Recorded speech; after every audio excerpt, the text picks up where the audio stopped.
Yes. Thank you, Mr. President. Panginoon, minsan mo nang hinayaang bumaha sa daigdig.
Roll call of members. The Honorable Senator Aquino, Senator Cayetano Alan, Senator Cayetano Pia, Senator De La Rosa, Senator Ejercito, Senator Escudero, Senator Estrada, Senator Gatchalian, Senator Go, Senator Ontiveros, Senator Lacson, Senator Lapid, Senator Legarda, Senator Marcoleta, Senator Marcos, Senator Padilla, Senator Pangilinan, Senator Tulfo Erwin, Senator Tulfo Rafi, Senator Villanueva, Senator Villar Camille, Senator Villar Mark, Senator Zubiri. The Senate President is present. With 21 senators present, the chair declares, it's 22.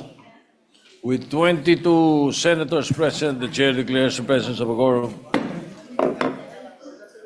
Majority Leader. Thank you very much, Mr. President.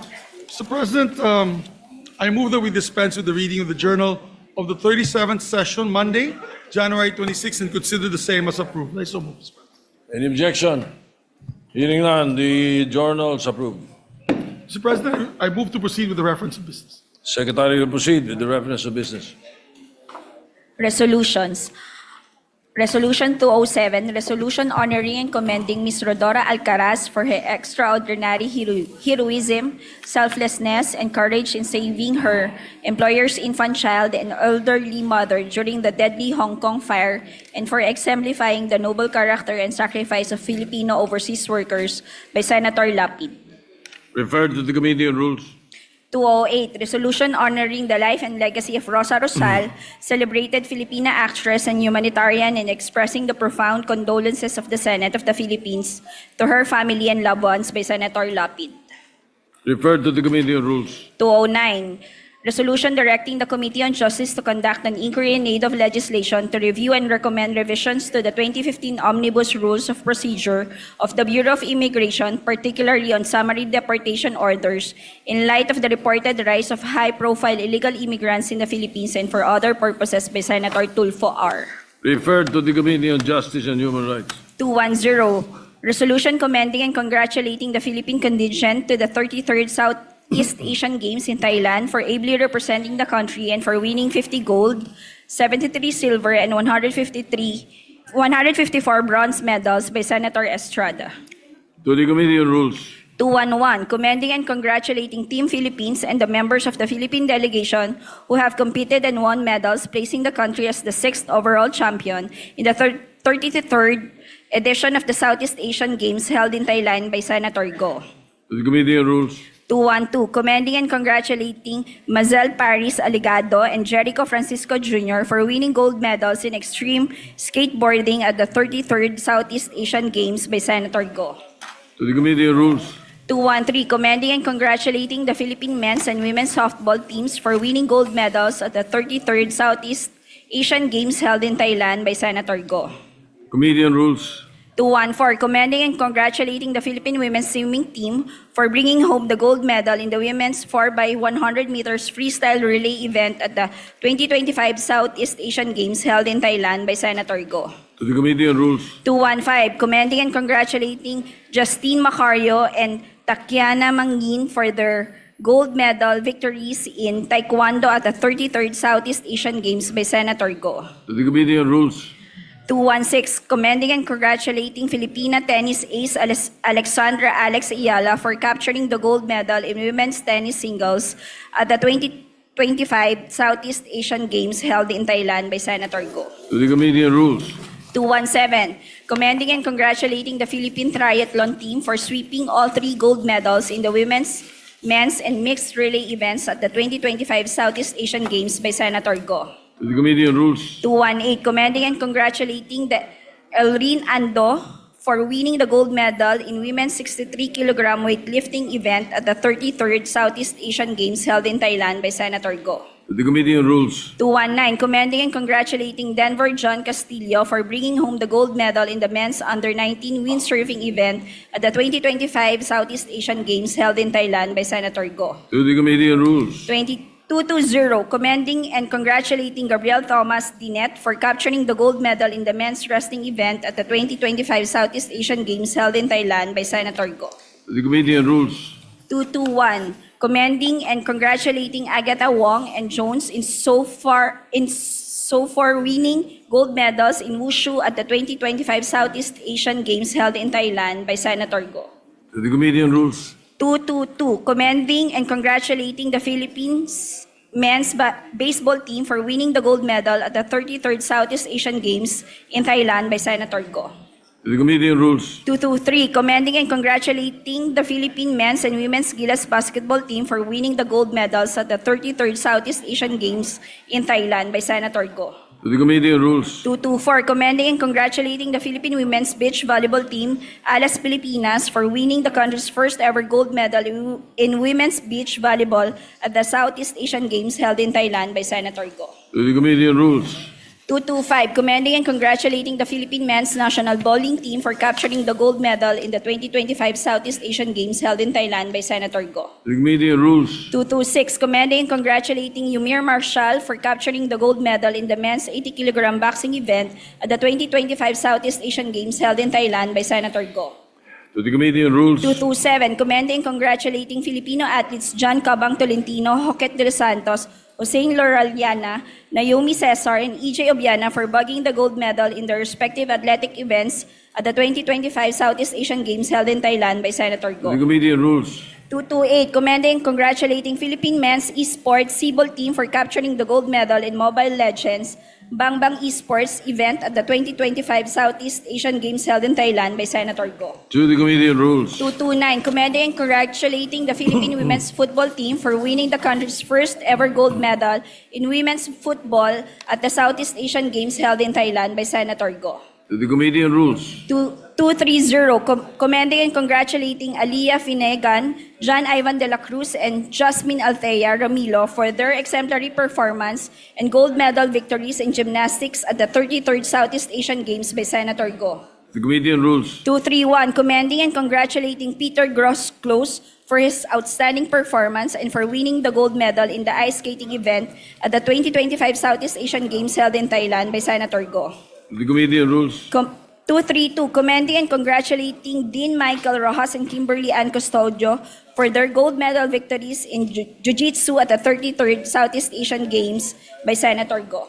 To the Committee on Rules. 233, commending and congratulating the Philippine Judo Team and Chino C for capturing the gold medal in their respective judo events at the 2025 Southeast Asian Games held in Thailand by Senator Go.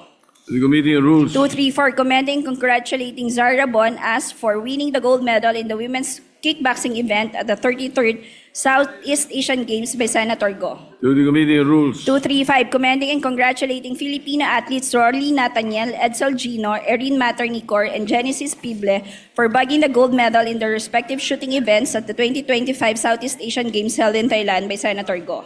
Committee on Rules. 236, commending and congratulating Joanny Del Gaco and Christine Paraon for capturing the gold medal in rowing at the 2025 Southeast Asian Games held in Thailand by Senator Go. Committee on Rules. 237, commending and congratulating Islay Erica Bomogao and LJ Rafael Yasay for their gold medal victories in Muay Thai at the 33rd Southeast Asian Games by Senator Go.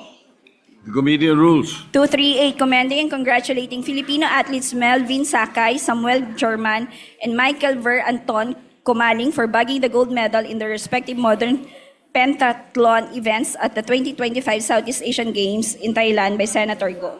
To the Committee on Rules. Congratulating and commending the Philippine delegation for placing sixth and bringing pride and honor to the country in the 2025 33rd Southeast Asian SEA Games by Senator Cayetano P. To the Committee on Rules. 240, congratulating and commending Filipino swimmer Kyla Noel Sanchez for her extraordinary 8-medal haul in the swimming events of the 2025 33rd Southeast Asian SEA Games in Thailand by Senator Cayetano P. To the Committee on Rules. 241, congratulating and commending Filipino tennis player Alexander Alex Maniego Ayala for her historic gold medal triumph in the 33rd Southeast Asian SEA Games, ending the nation's 26-year championship drought in women's single tennis by Senator Cayetano P. To the Committee on Rules. 242, congratulating and commending the Philippine women's national football team, the Filipinas, for historically winning the country's first gold medal in women's football at the 2025 33rd Southeast Asian SEA Games in Thailand by Senator Cayetano P.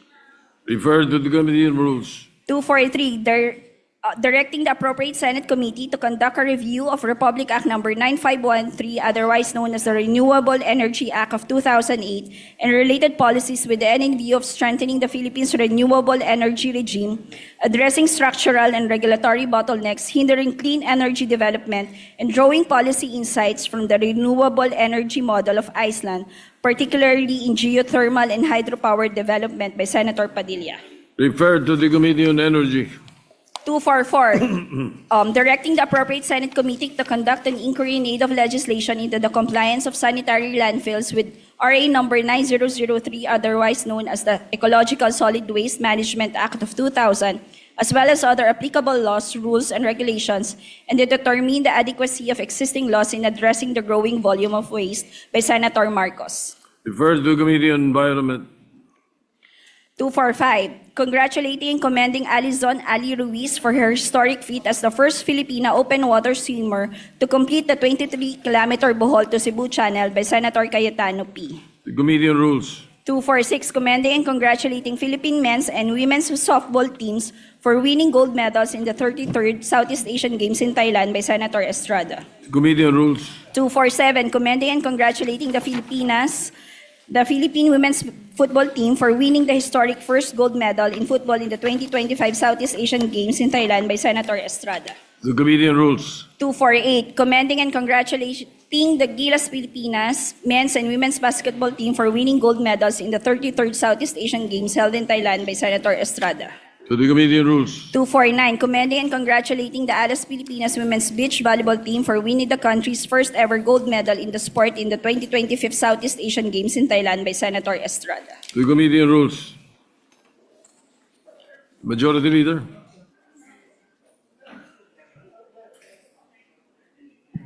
Thank you, Mr. President. Mr. President, before we move towards our agenda, we'd just like to greet visitors here in the Senate with us today. We have Mayor Glenda Aguilar of Caramoran, Catanduanes. We have, of course, the education officials are here. Secretary Sunny Angara, Yusek Fatima Panuntongan, Yusek Willie Cabral, OIC Yusek Carmela Oracion, OIC Yusek Edson Byron C., and Executive Director Jenny Hoxon. I believe they're here to present to us the EDCOM final report. We also yes, go ahead, proceed. yes. Thank you, Mr. President. We also have a guest of Senator Pangilinan and Senator Bamakino, League of Organic Agriculture Municipalities headed by Mayor Roel Molina and Councilor Lorenzo Sumuyong, and former Congressman Lawrence Waknang from Kalinga. And we also have with us from Bao Camarines Sur, Vice Mayor Jonathan Cugahon, and Board Member Nadia Ong, 1st District of Northern Samar, guest of Senator Win Gatchalian. May we recognize them, Mr. President? Congratulations and welcome them to the Senate. Thank you. We welcome all our guests to the Senate and the former Chairman of Finance, Secretary Sani Angara, and earlier the former Senate President, Coco Pimentel, was with us. So we welcome all of them back to the Senate this afternoon. Thank you, Majority Leader. Thank you very much, Mr. President. Mr. President, maybe we can ask for a minute suspension so that I think they're greeting the former colleague. Just a 1 minute. Session suspended.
I move for the additional Majority reference Leader. of business, Mr. President. Yes, Thank the you. additional reference of business, Secretary will proceed.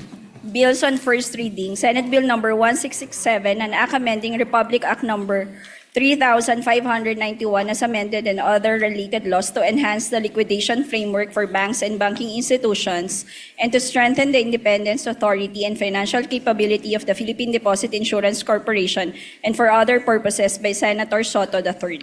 Approved.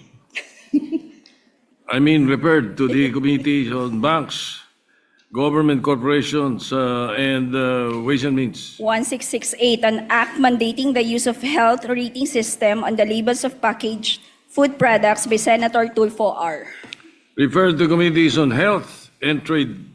1669, an act defining and prohibiting overcapacity or overloading in public transportation, prescribing stiffer penalties therefore and for other purposes by Senator Tulfo R. Referred to the Committee on Public Services. 1670, an act prohibiting the publication and proliferation of false information or fake news, establishing measures for fact-checking and platform accountability, and prescribing penalties therefore by Senator Tulfo R. Referred to the Committee on Public Information. 1671, an act mandating and institutionalizing rollover data allocation schemes and providing for penalties by Senator Tulfo R. Referred to the Committee on Public Services. Resolutions. Resolution 250, directing the appropriate Senate committee to conduct an inquiry in aid of legislation on the illicit trade of tobacco products as well as the alleged involvement of government security forces in such illegal activities by Senator Gatchalian. To the Committees on Ways and Means and Public Order. 251, directing the Senate Committee on Public Services to conduct an inquiry in aid of legislation on the rising... Before you proceed, yes, Senator Pangilinan, what is your pleasure? Yes, may we likewise request that the 250. earlier resolution on smuggling, tobacco smuggling, be Tobacco referred smuggling. secondarily? Maybe recall the The referral Senate was- bill. Senate bill or Senate resolution? Senate Resolution 250. 250. It's referred to the Ways and Means and Public Order. You want it referred to? Likewise to the Committee on Agriculture. Tobacco actually is an agriculture product, but of course the The Ways and Means. final packaged Yes, processed product are cigarettes. Well, yes, we will allow that because the third, it becomes the third, but it's the Committee on Ways and Means, so it is allowed by the rules. Yes, As thank long you. as it's either the Ways and Means or Finance, then we can accept a referral to more than two Yes. committees. We've done it before. Yeah, we've done it, yes. All right. Additional. Thank you, Mr. President. We may proceed, and that is referred to the Committee on Agriculture as well. 251, resolution directing the Senate Committee on Public Services to conduct an inquiry in aid of legislation on the rising incidence of pedestrian-related road accidents and the effectiveness of existing pedestrian infrastructure, traffic management, and safety measures to ensure the protection of commuting public by Senator Tulfo R. To the Committees on Public Services and Public Works. 252, resolution directing the Committee on Basic Education to conduct an inquiry in aid of legislation into the private-public partnership as a key strategy to address classroom congestion in the country by Senator Aquino. Referred to the Committee on Basic Education. 253, directing the Committee on Science and Technology to conduct an inquiry in aid of legislation into the challenges brought on by rapid technological advancements in the information technology business process management industry by Senator Aquino. To the Committees on Science and Technology and Labor.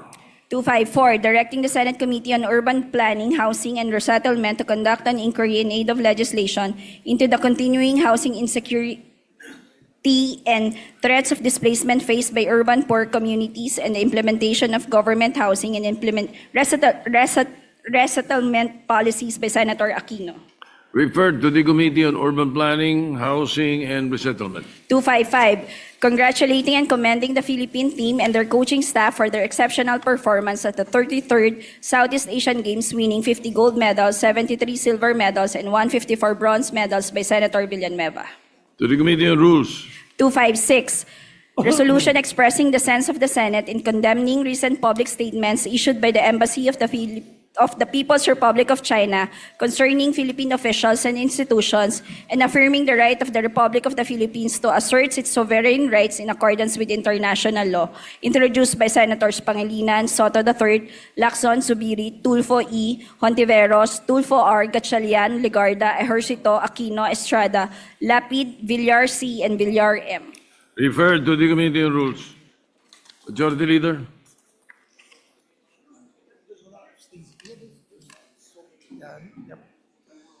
Thank you, Mr. President. Mr. President, I move that we consider PS Resolution number 256. This is the resolution authored by Senator Pangilinan and several other colleagues. I'd like to ask, I so move, Mr. President, and then we can recognize. Any objection? Hearing none, the consideration of Senate Resolution 256 is in order. May I recognize the minority floor leader, Mr. President. Minority Leader is recognized. Thank you, Mr. President. Magandang hapon po. Sir President, napaka-importante nung resolution na to, hindi lang dahil sa issue sa West Philippine Sea, but also because of many other issues, our economic ties, people-to-people ties, our OFWs in Hong Kong, in mainland China, in Macau. That's why the minority, through myself, wrote a letter to the majority leader and yourself for your consideration po, na rather than adopting the resolution, we call a committee hearing. I think napakalalim po ng issue na to, and it will be good for us and the public na malaman talaga natin kung anong talagang sinabi ni Commodore Tariela at ano yung palitan ng kuro-kuro. Having said that, while it's under consideration, I'd like to thank you and the majority leader for allowing na mag-sponsorship muna today. And it was a tradition in the 19th Congress that it's not a rule, it's a tradition na after the sponsorship, you give everyone a day or two before we go to interpellation and adoption. But in that day or two, if the majority would see it fit to call a hearing rather than going straight to interpellation, that would be in my view, best. But again, Mr. President, we rule by what is the pleasure of the majority. So we will submit sa wisdom of the majority. But may I put that on record na baka maganda na magkaroon tayo ng hearing about this issue. Thank you, Mr. President. We will, of course, seriously consider the recommendation of the Minority Leader. Thank you very much, Mr. President. Mr. But President, just for the record, we have indeed made it a practice that when a bill is sponsored, we give it time for interpellations, a day or two thereafter. In the case of resolutions, usually we pass it the same day or after sponsorship. But in case of controversial resolutions or bills, we do give it some time. Yes. So I think the request is reasonable, quite in order. Yeah, Thank you, so Mr. President. Majority Leader. therefore, I move for the previous motion and ask the Secretary to read the title of the measure. But After na siguro. Yeah. maybe we can ask. Yes, but we need to ask the It's Secretary already to on the read the floor. title of the It's measure. already considered. We ask the Secretary to read the title of the measure and ask the sponsor to Yes, so we can recognize the deliver sponsor, sponsorship Senator speech. Pangilinan, after he reads the title of the measure. Yes, the Because I did not Secretary read is the title of the recognized. measure earlier, Mr. President. My apologies. Resolution expressing the stance of the Senate in condemning recent public statements issued by the Embassy of the People's Republic of China concerning Philippine officials and institutions, and affirming the right of the Republic of the Philippines to assert its sovereign rights in accordance with international law. Right, Senator Francis Pangilinan is recognized. Thank you, Mr. President. Thank you, Majority Leader. Thank you, dear colleagues. Before we begin our sponsorship, we would like to thank the good Minority Leader for his earlier manifestation.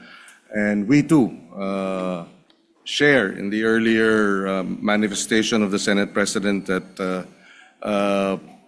given the controversies behind this resolution, we have no objection as to allowing our colleagues time to interpellate or perhaps even bring the matter to a Senate hearing after we have sponsored it and before adopting it, Mr. President. Mr. President, dear colleagues, it is my honor to sponsor and principally author proposed Senate Resolution number 256, together with Senate President Tito Soto, Vicente Soto III, Senate Pro Tempore Ping Lacson, Majority Leader Mig Zubiri, Senators Erwin and Rafi Tulfo, Risa Ontiveros, Win Gatchalian, Lauren Legarda, JV Ejercito, Bam Aquino, Jinggoy Estrada, Lito Lapid, Camille, and Mark Villar. May we also place on record that while they have affixed their signatures to this resolution, this does not mean that those who did not affix their signatures are objecting to this resolution. Precisely why, ultimately, in the end, it is when we move to call for a vote on this resolution that there we will determine who among our colleagues will support it or not. Introducing this measure does not mean that those who did not introduce this measure are opposed to this measure. Just for the record, Mr. President. Mr. President, dear colleagues, our Constitution mandates us to protect the Republic's sovereignty, territorial integrity, political independence, and dignity. In fulfilling this mandate, when we senators, representatives, the Coast Guard, or any public official who swore an oath speak on the West Philippine Sea and on the arbitral award, we are not merely expressing our opinions. We are carrying out our solemn duty to uphold and defend the Constitution, to defend the nation, and uphold the rule of law. Recently, an official of the Chinese embassy issued public statements in undiplomatic and disrespectful language, directly attacking incumbent members of Congress, including myself, for positions we took in defense of Philippine sovereignty and maritime rights. We took because we were upholding and defending the Constitution. The statements crossed the line from legitimate expression of a foreign state's views into interference in our domestic democratic debate. By adopting this resolution, the Senate tells China and the world that this institution will not be cowed, that this institution will defend our nation's sovereignty, that this institution will defend and uphold our Constitution as we swore to defend and uphold the Constitution. That we stand as one in saying, no foreign mission may dictate what Filipino senators or cannot, what Philippine senators can or cannot say in the lawful performance of their official duties. We may hold differing views on many matters, yet in this, we must stand together. We uphold our officials when they speak on behalf of our nation, and we safeguard our institutions when they are disparaged by outsiders. Second, this resolution is addressed to our own Department of Foreign Affairs. We acknowledge that the DFA last night issued a statement expressing serious concerns over the escalating exchanges and has made, quote, firm representations to the Chinese side. This action responds directly to our call in the whereas clauses of this resolution that the DFA engage in the government of the People's Republic of China, quote, in accordance with international law and established principles of state relations, end of quote.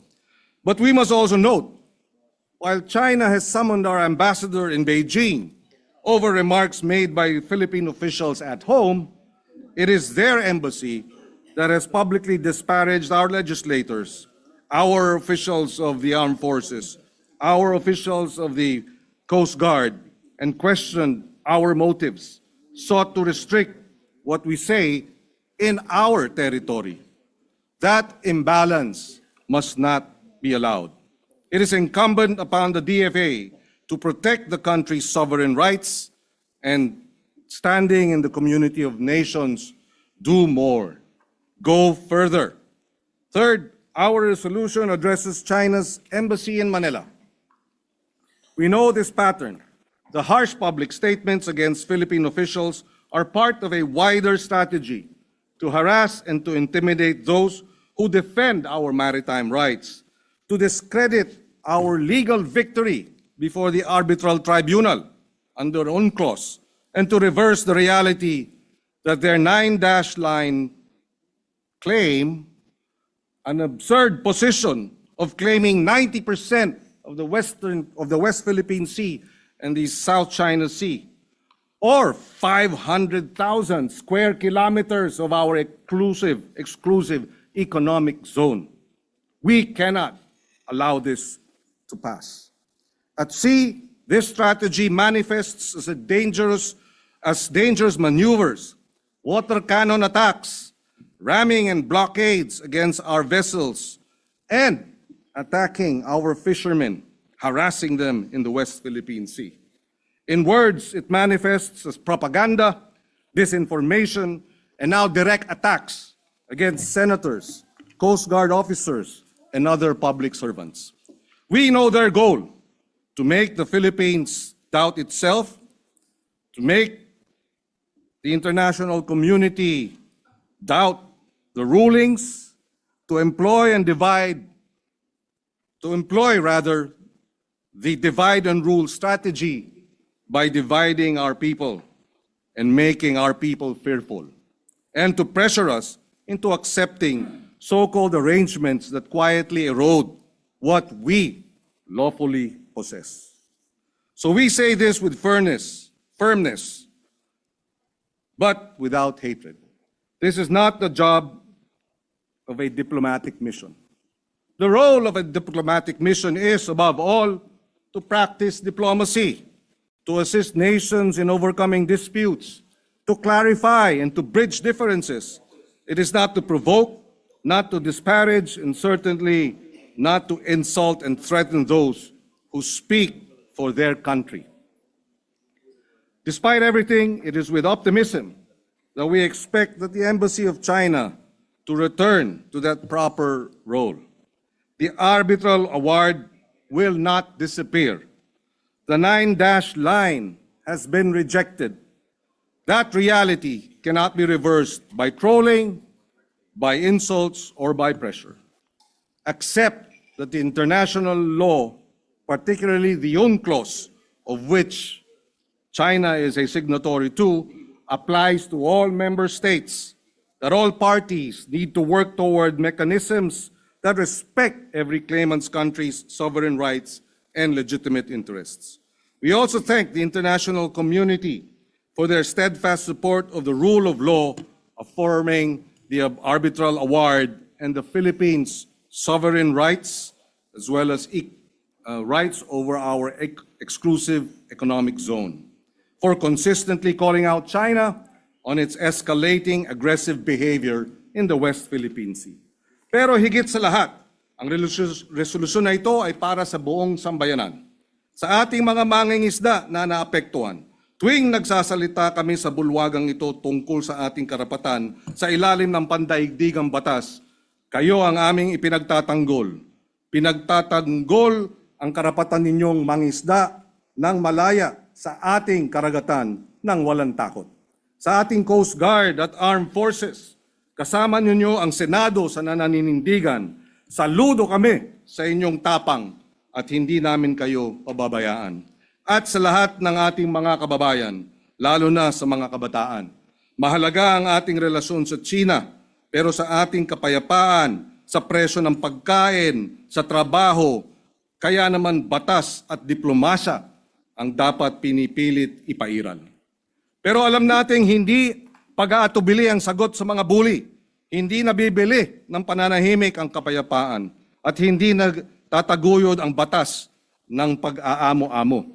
Respeto, paggalang, yan ang pinakamahusay na sandigan ng isang matatag at maayos na relasyon ng dalawang mga bansa. Ito ang gustong tiyakin ng resolusyon na ito. But beyond this resolution, we propose a way forward. As this year's chair of ASEAN, the Philippines has the opportunity to help conclude a rule-based, fair, workable, and lateralized mechanism on the conduct of parties in the South China Sea. We believe that such code of conduct be firmly anchored in international law, including UNCLOS and the principles reflected in the arbitral award. We ask our neighbors, partners, and allies, support the Philippines initiative, support ASEAN's effort to support a region where disputes are managed by law and dialogue, not by insults, bullying, force, or threats. Ngayon, sa panahong tumitindi ang pandaigdigang tensyon, sinisiguro ko magkakasangga tayo.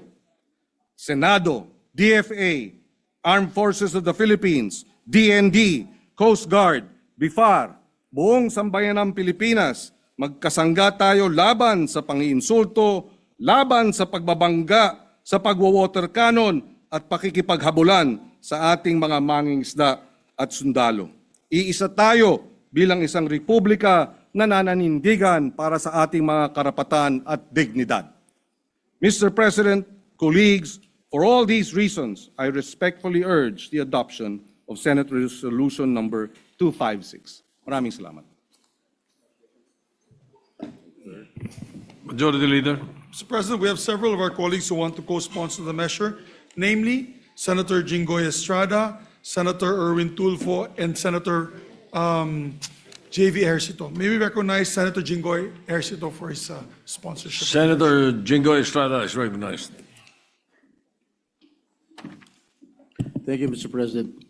Mr. President, dear colleagues, I rise to co-sponsor a resolution expressing the sense of the Senate to condemn the unacceptable remarks of the Chinese Embassy in Manila against our Philippine officials with regard to the West Philippine Sea. I pose this question: what is the business of Chinese embassy officials criticizing our public officials and even calling them names, branding senators as helpers of Philippine Coast Guard Commodore J. Tariela in defending our rights in the West Philippine Sea because, as they claim, Commodore Tariela can't win over the argument. Hindi man ako sang-ayon sa naging gawin ni Commodore Tariela, ngunit hindi ito sapat na dahilan upang pakialaman ng Chinese Embassy ang internal affairs at soberenya ng ating bansa. This is not only an assault against individual senators, but an affront to the Philippine Senate as an institution. This representation joins the chorus in strongly condemning the pronouncements of the Chinese Embassy in Manila against our public officials. We should not just let this slide. There is no argument to begin with. The 2016 Arbitral Award is final and binding. Atin ang West Philippine Sea. This is all part of their tactics. They are looking to scare, coerce, and intimidate their neighbors to pursue their wild imaginary claims over our territories. Even after an arbitral ruling delivered a unanimous and enduring decision in 2016, firmly asserting that the Philippines has a full exclusive economic zone in the West Philippine Sea, invalidating China's claim to almost 80% of the Philippines' EEZ. Both China and the Philippines, pursuant to their treaty obligations under the UNCLOS, are legally bound to comply with this decision.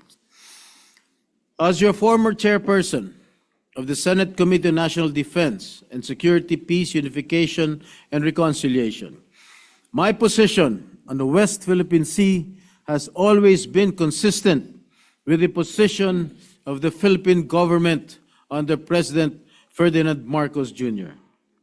The UNCLOS and the Arbitral Award continue to be the foundation of our actions and policies on the West Philippine Sea.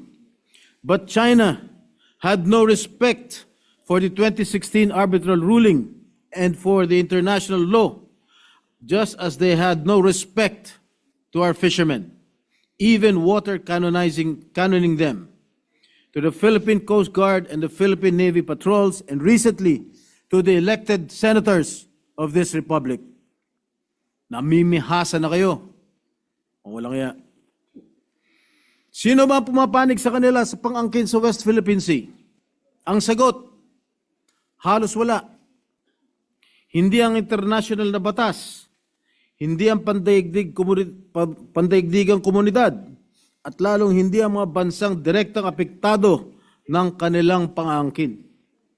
Ang tinatawag nilang historical rights ay hindi kinikilala ng modernong batas pandagat, at ang pagdidikta sa pamamagitan ng lakas o puwersa ay hindi nagiging katotohanan kahit idaan pa sa pananakot at mapanganib na maniobra. Kahit gaano pa kadami at kalaki ang kanilang barko at kahit idaan pa sa propaganda na walang basehan. Mr. President, we as a nation will continue to assert our rights under international law. Our kababayans deserve nothing less than a government that firmly stands its ground in asserting our sovereignty and defending our nation's interest.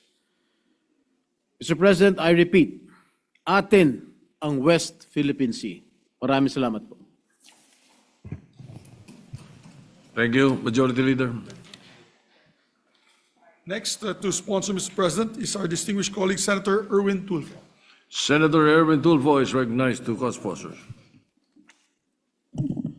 Thank you, Mr. President. Mr. President, I rise to co-sponsor Senate Resolution number 256, condemning the recent public statements issued by the Embassy of the People's Republic of China, directed against Philippine officials and institutions. The question now, Mr. President, is bawal na po bang kondinahin natin ang mga pahayag ng China laban sa ating mga opisyal at mga pinagagawa nito sa ating teritoryo? Isa lang po ang tanong, bawal na po ba? Kasi sa huli ko pong basa, ayon po sa ating konstitusyon, ay meron po tayong kalayaan sa pagpapahayag. There is freedom of speech, Mr. President. And I also want to remind not only the Embassy of China, but other diplomatic missions as well in our country, that in the Vienna Convention of Diplomatic Relations of 1961, it clearly states one of the functions of a diplomatic mission includes promoting friendly relations between the sending state and the receiving state, tayo po yun, and the developing their economic, cultural, and scientific relations. A diplomatic agent shall enjoy immunity from criminal of the receiving state, immunity from criminal cases of the receiving state. He shall enjoy immunity from its civil and administrative jurisdiction with exceptions. Without prejudice, though, to their privileges and immunity, it is the duty of all persons enjoying such privileges and immunities to respect laws and regulations of the receiving state. They also have a duty not to interfere in the internal affairs of the state. Paalala ko po, and I would like to remind all our diplomatic missions to please review the Vienna Convention on Diplomatic Relations of 1961. Mr. President, malinaw din po sa Section 7, Article 2 of the 1987 Constitution that in our relations with other states, the paramount consideration shall always be national sovereignty, territorial integrity, national interest, and the right to self-determination. For years, the Philippines has acted with restraint and good faith. We have pursued peaceful negotiations. We have exhausted legal remedies and diplomatic processes. We have chosen dialogue over confrontation, law over force, and cooperation over conflict. But despite these efforts, China continues to engage in acts that intimidate and harass our fisher folks, endanger our Coast Guard, and question the authority of our institutions. Let me be clear, Mr. President, our commitment to peace does not mean acquiescence. Our preference for diplomacy does not mean silence in the face of bullying. We will not tolerate statements or actions that demean our officials, undermine our sovereignty, or erode our national dignity. There comes a time when a nation must speak with clarity and firmness. And that time is now, Mr. President. It is time to stand for our country, to defend our people, and to assert peacefully but firmly that the Philippines will not be treated as less than an equal. For this reason, I fully and unequivocally support this resolution. Maraming salamat po, Ginoong Pangulo. Next to co-sponsor the measure, Mr. President, Yes. is Senator J.V. Ejercito. May we recognize him. Senator J.B. Ejercito is recognized. Mr. President, my dear colleagues, good afternoon. Tinuturing ko pong pagtaguyod ng aking sinumpang tungkulin sa ating konstitusyon at sa minamahal nating bayan bilang halal na senador ng Republika ng Pilipinas ang pagtindig at pagsuporta sa proposed Senate Resolution number 256. Mr. President, let me reiterate my position yesterday. Hindi po tayo magpipikit mata at magbibingi-bingihan at lalong hindi po mali ang tumindig para sa interes ng Pilipinas at soberenya ng ating bansa. For the record, dear colleagues, we also want to find a way to restore our relationship and extend once more the hand of friendship to the People's Republic of China. We recognize that this relationship runs deep, not just between our two governments, but between our two peoples. However, any effort to repair and restore this relationship must be rooted in mutual respect as equals, as sovereign members of the community of nations. Mr. President, siguro po hindi nakakatuwa na marinig sa Chinese Embassy officials, sa bagong katatalaga pala na ambassador, ang mga salitang hindi magaganda sa ating mga mismong opisyal na tayo po ang host country. Kung ganito po ay dapat siguro ay hindi pa naman natin idideklara person ng grata, pero kung ganito ay sana'y palitan po siya dahil hindi nakakatulong sa tensyonado ng sitwasyon ng ating bansa. Ang ambassador sana po ay dinadaan sa diplomasya para maayos, maging maganda ang relasyon ng China at Pilipinas. Pero kung ganito po, ang pag-uugali at karakter ng bagong ambassador ay hindi po makakatulong sa relasyon ng China at Pilipinas. Mr. President, the arbitral award that was hard-won under the legal framework of the United Nations Convention on the Law of the Sea, or UNCLOS, is a fact that international law that no amount of coercion or distortion can erase. And our friends of the People's Republic must come to understand that asserting our rights as a sovereign nation is not provocation, nor is it a duty that will shirk from even in the face of forceful intimidation. Tinataguyod po natin ito para sa mga mangingisdang Pilipino na halos araw-araw hinaharap ang pananakot ng pambobomba ng tubig ng mga dambuhalang barko ng mga dayuhan para lamang makapangisda sa sarili nating karagatan. Para din po ito sa ating po mga Coast Guard na binubuli ng mga mas malalaking barko mula sa China. Kasama po ninyo ang representasyong ito at ang inyong Senado sa matatag na pagtindig para sa bandila, para sa bayan. Dahil ang sa Pilipinas ay sa Pilipinas at hindi natin kailanman isusuko ang ating kasarilan. Maraming salamat po, Ginoong Pangulo. Mr. President, Majority Leader. we have two other colleagues. Senator Raffy Tulfo would like to insert for the record his sponsorship of the measure, as well as Senator Lauren Legarda. Both will insert to the record. Senator Rafi Tulfo and Senator Lauren Legarda. Lauren Legarda. Yes, Mr. President. All right, so inserted into the records. And we'd like to recognize our distinguished Deputy Majority Floor Leader, Senator Risa Ontiveros, to also give a manifestation. Senator Risa Ontiveros is recognized.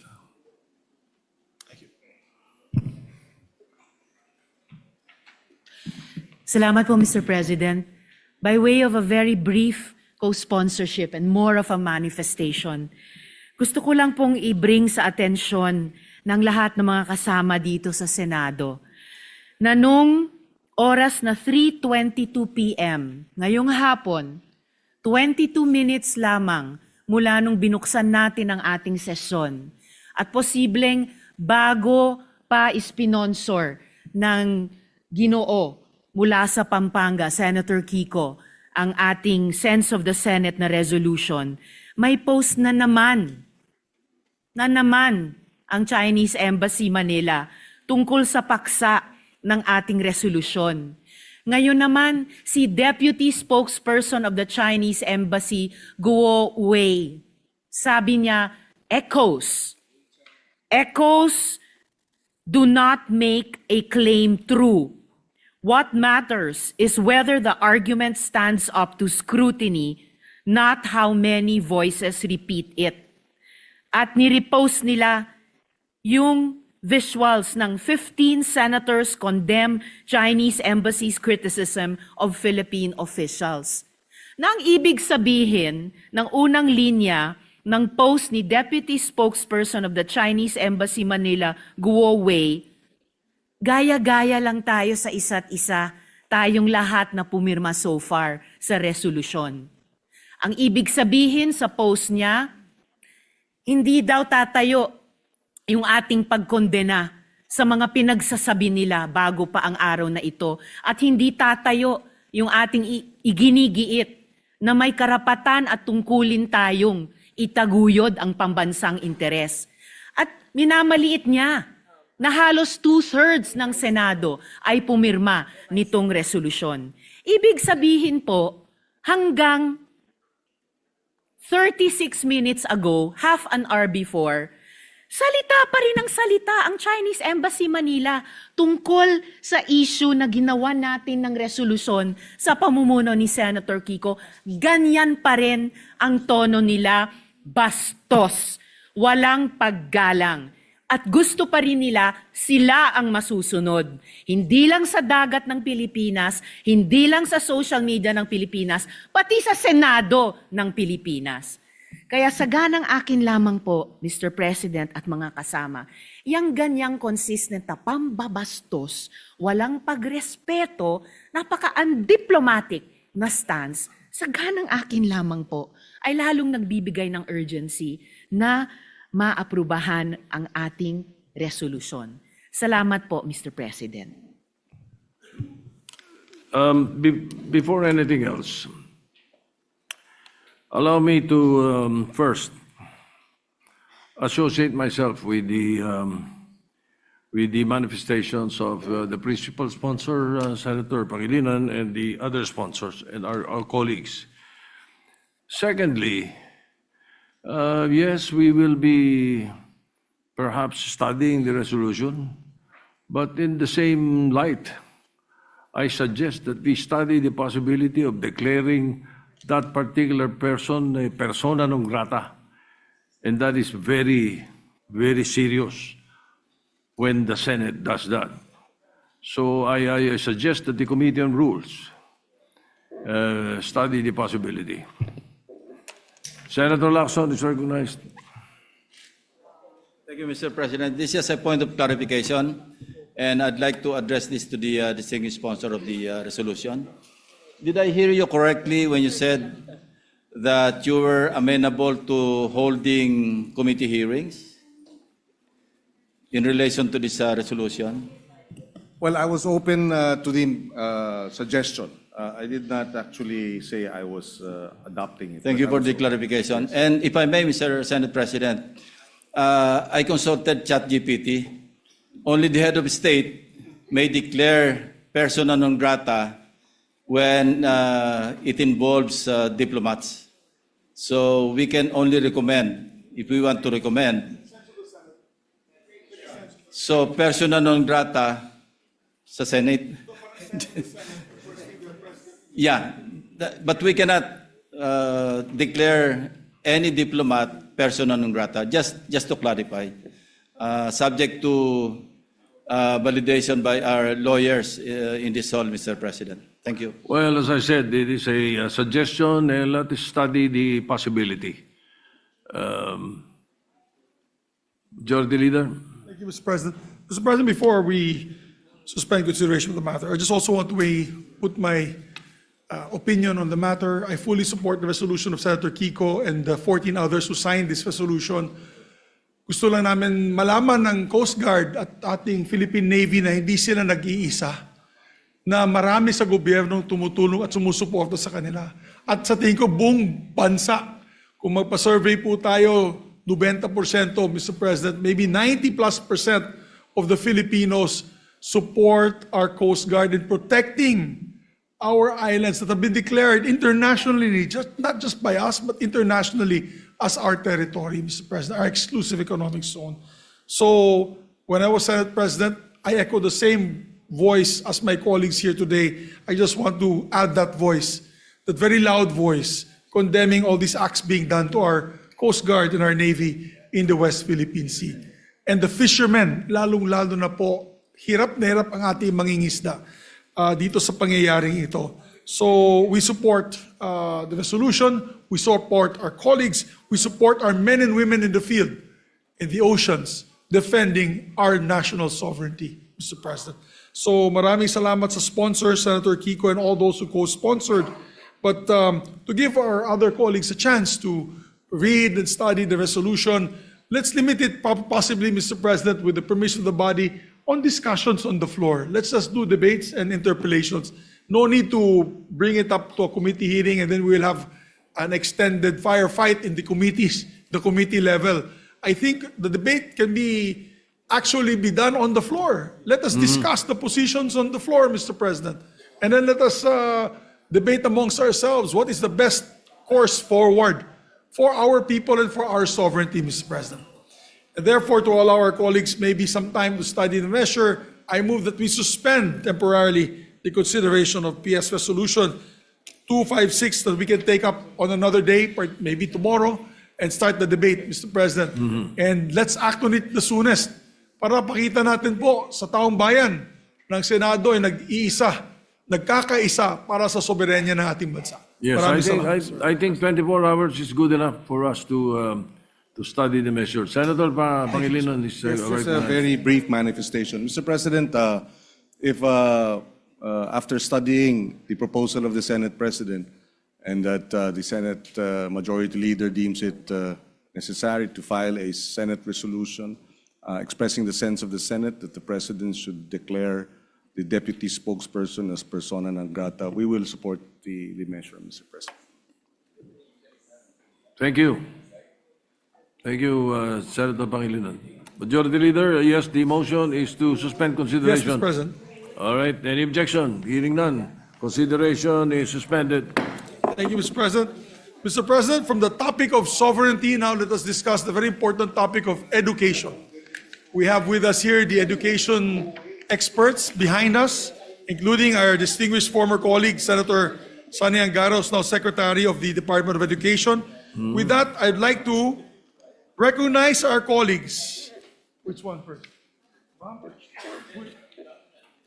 We'd like to recognize the chairperson of you're the chair, no? The chairperson of EDCOM in the Senate, no other than Senator Bam Aquino, to avail of the privilege hour, particularly in the issue on education and the EDCOM, Mr. President. Senator Bam Aquino is recognized.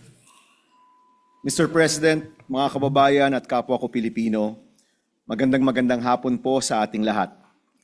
I rise today to submit the Second Congressional Commission on Education's final report entitled Turning Point, A Decade of Necessary Reform.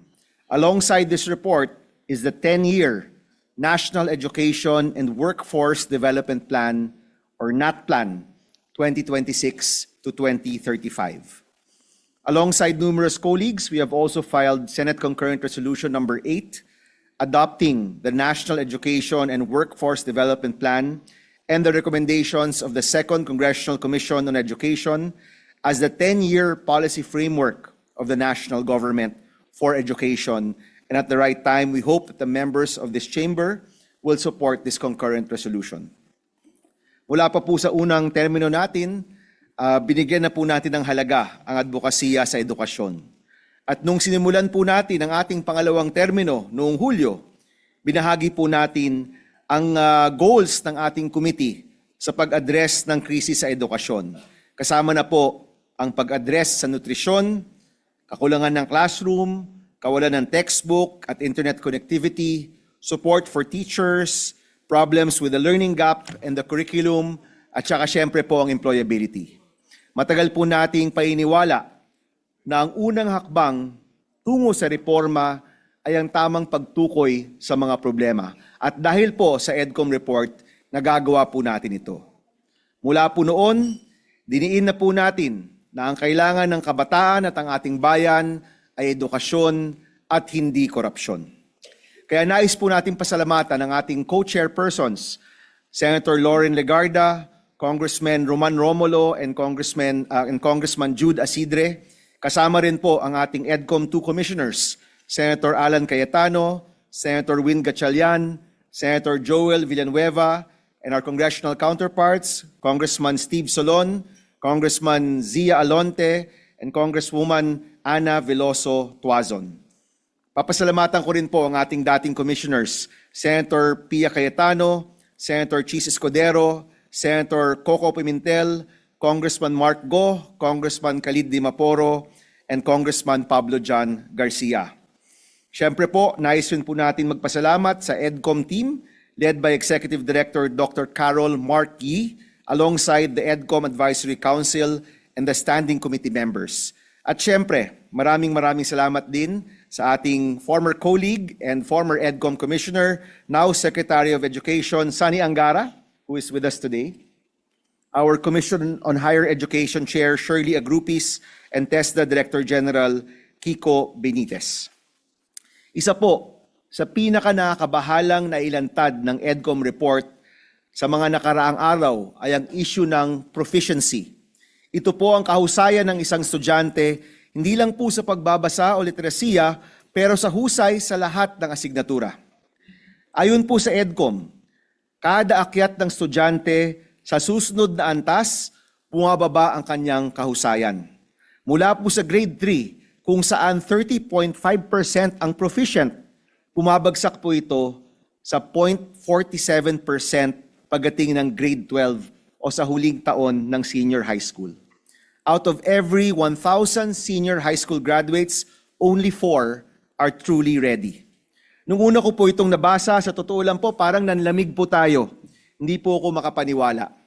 Pero sa totoo lang po, ang datos ay datos at ito ang datos ng ating report. At doon po, nakikita natin kung gaano kalala at gaano kalalim ang krisis sa ating edukasyon. Mr. President, pag mababa ang proficiency, apektado ang buong lipunan. Kung hindi marunong makaintindi ng matematika at agham, hindi marunong magbasa at magsulat, hindi rin po sila makakapasok at gagraduate ng high school o ng kolehiyo o makapagtatrabaho ng maayos.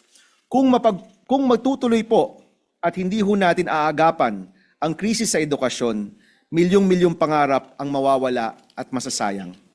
Sa ating pong konsultasyon, narinig po natin ang mga kwento ng mga guro. Para sa isa kong estudyante, sabi po ng isang guro, ang kawalan ng kakayahang magbasa ay kawalan ng kanyang boses. Sabi naman po ng isa pang guro na nakausap natin, ang low proficiency nakita niya sa isang bata na kahit sariling kaarawan at edad, hindi po makilala. Ang alam lang ang tunog ng mga letrang buo-buo ng kanyang pangalan, yun lang po ang tanging niyang naiintindihan. Ayon po sa EDCOM at sa ating konsultasyon, ang low proficiency rates ay tumutukoy sa malalim na issue sa sistema ng ating edukasyon. These low proficiency rates are indicative of the overall magnitude of our crisis in education. Oo, nagkapandemya, pero aminin na po natin na itong kalagayan ng ating edukasyon ay dahil rin po sa pagpapabaya.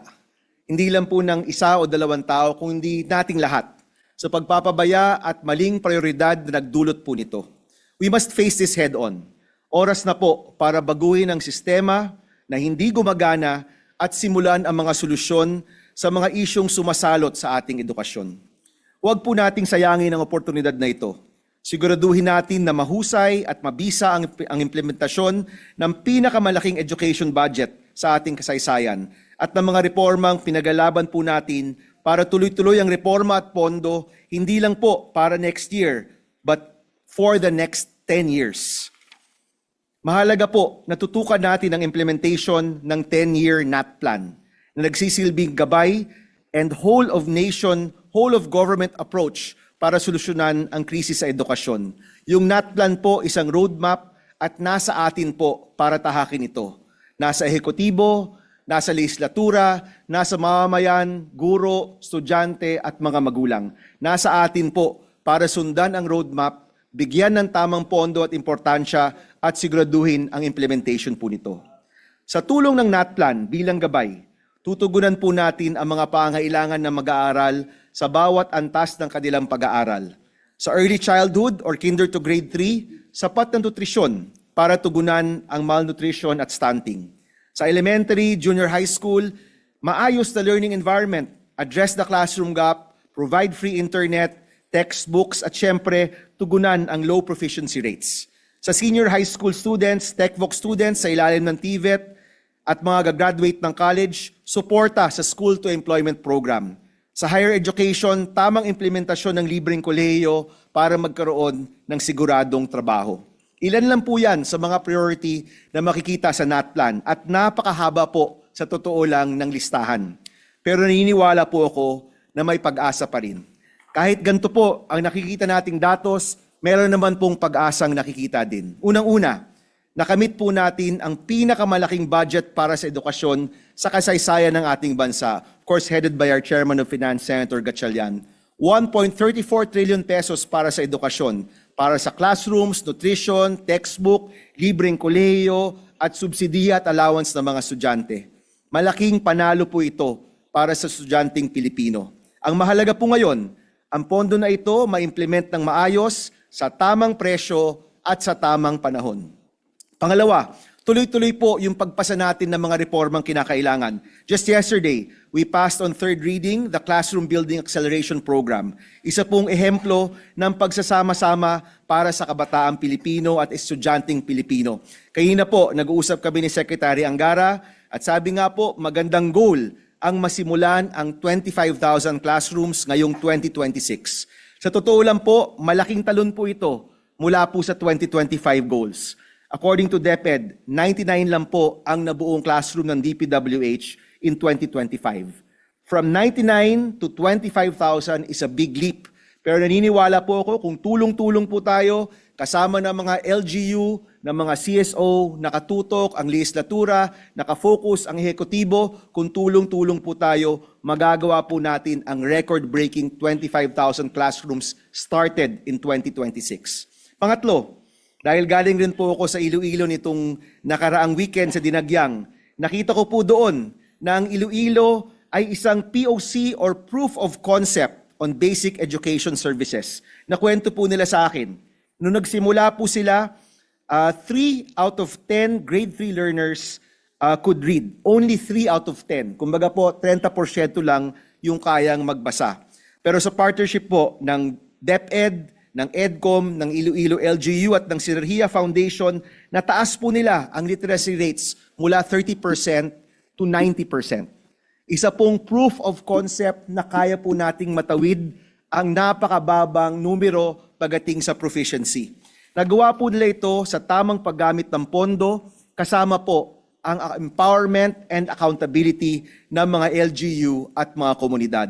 Nung hinarap na daw po ang datos sa mga mayor at mga barangay captain, nung nakita nila ilang estudyante ang hindi marunong magbasa, ilang estudyante yung laging behind, yung mga mayor, governor, barangay captain, kasama ng mga magulang, ng guro at mga estudyante, nagtulungan para itong 30% learning rate po nila naging 90% literacy rate. Nakikita po natin na mga ehemplo gaya po nito na meron pong mga pag-asa, meron pong magandang kwento, meron pong totoong solusyon ay pwede pong maikalat sa buong Pilipinas, hindi lamang sa isang lugar o isang probinsya lamang. Ito pong mga ang nakikita po natin, yung tamang pagpondo, patuloy na pagpasa ng mga reforma, and proof of concepts in different provinces and regions in our country, ito po yung nagbibigay sa atin ng pag-asa na kahit hindi ho maganda itong nasa report, nakikita ho natin na may pag-asa po tayo pagdating sa pag-address ng krisis sa edukasyon sa ating bansa. Lahat po tayo, mula presidente, mga mambabatas, mga LGU officials, hanggang barangay captain, kailangan po talaga magsama-sama at magtrabaho para bumuo ng panibagong solusyon sa mga matagal ng problema sa sistema ng ating edukasyon. Meron na po tayong historic funding.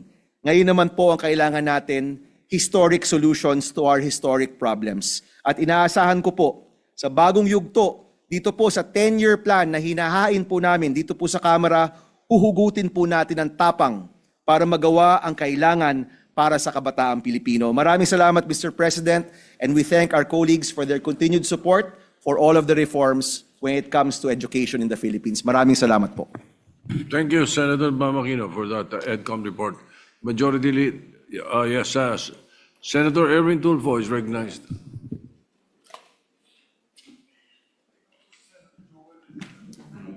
Ginoong Pangulo, mga kasamahan, bilang katuwang sa paghubog po ng kinabukasan ng ating bansa, ako po ay kaisa sa misyon ng EDCOM 2. Ito ay hindi lamang isang komisyon. Nagsilbi rin silang ilaw sa madilim na krisis ng ating sistema ng edukasyon. Sa loob lamang po ng 3 taon, napatunayan ng EDCOM 2 na ang pagbabago ay hindi lamang isang pangarap, kundi isang planong may konkretong hakbang. Kaugnay nito, nagtitiwala kami sa maigting nagpagbabantay para maisakatuparan ang 10-year National Roadmap na nakapaloob sa Turning Point EDCOM 2 report. Ito ang magsisilbing gabay sa pagpapabuti ng antas ng edukasyon sa bansa.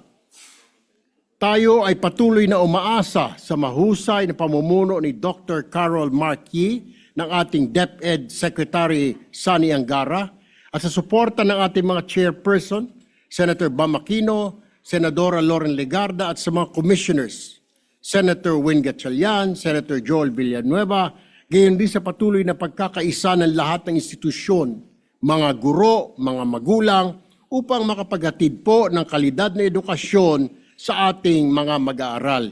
Maraming salamat po, Ginoong Pangulo. Senator Joel Villanueva is recognized. Thank you, Mr. President. Mr. President, dear colleagues, nais po muna nating magbigay pugay sa ating dating kasamahan at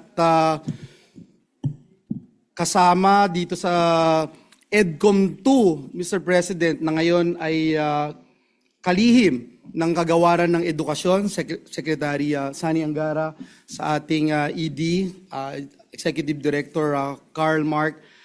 Mr. President, ang unang Congressional Commission po on Education was convened 34 years ago in 1991. And this is in response to the deteriorating quality of Philippine education and chronic underinvestment in the sector.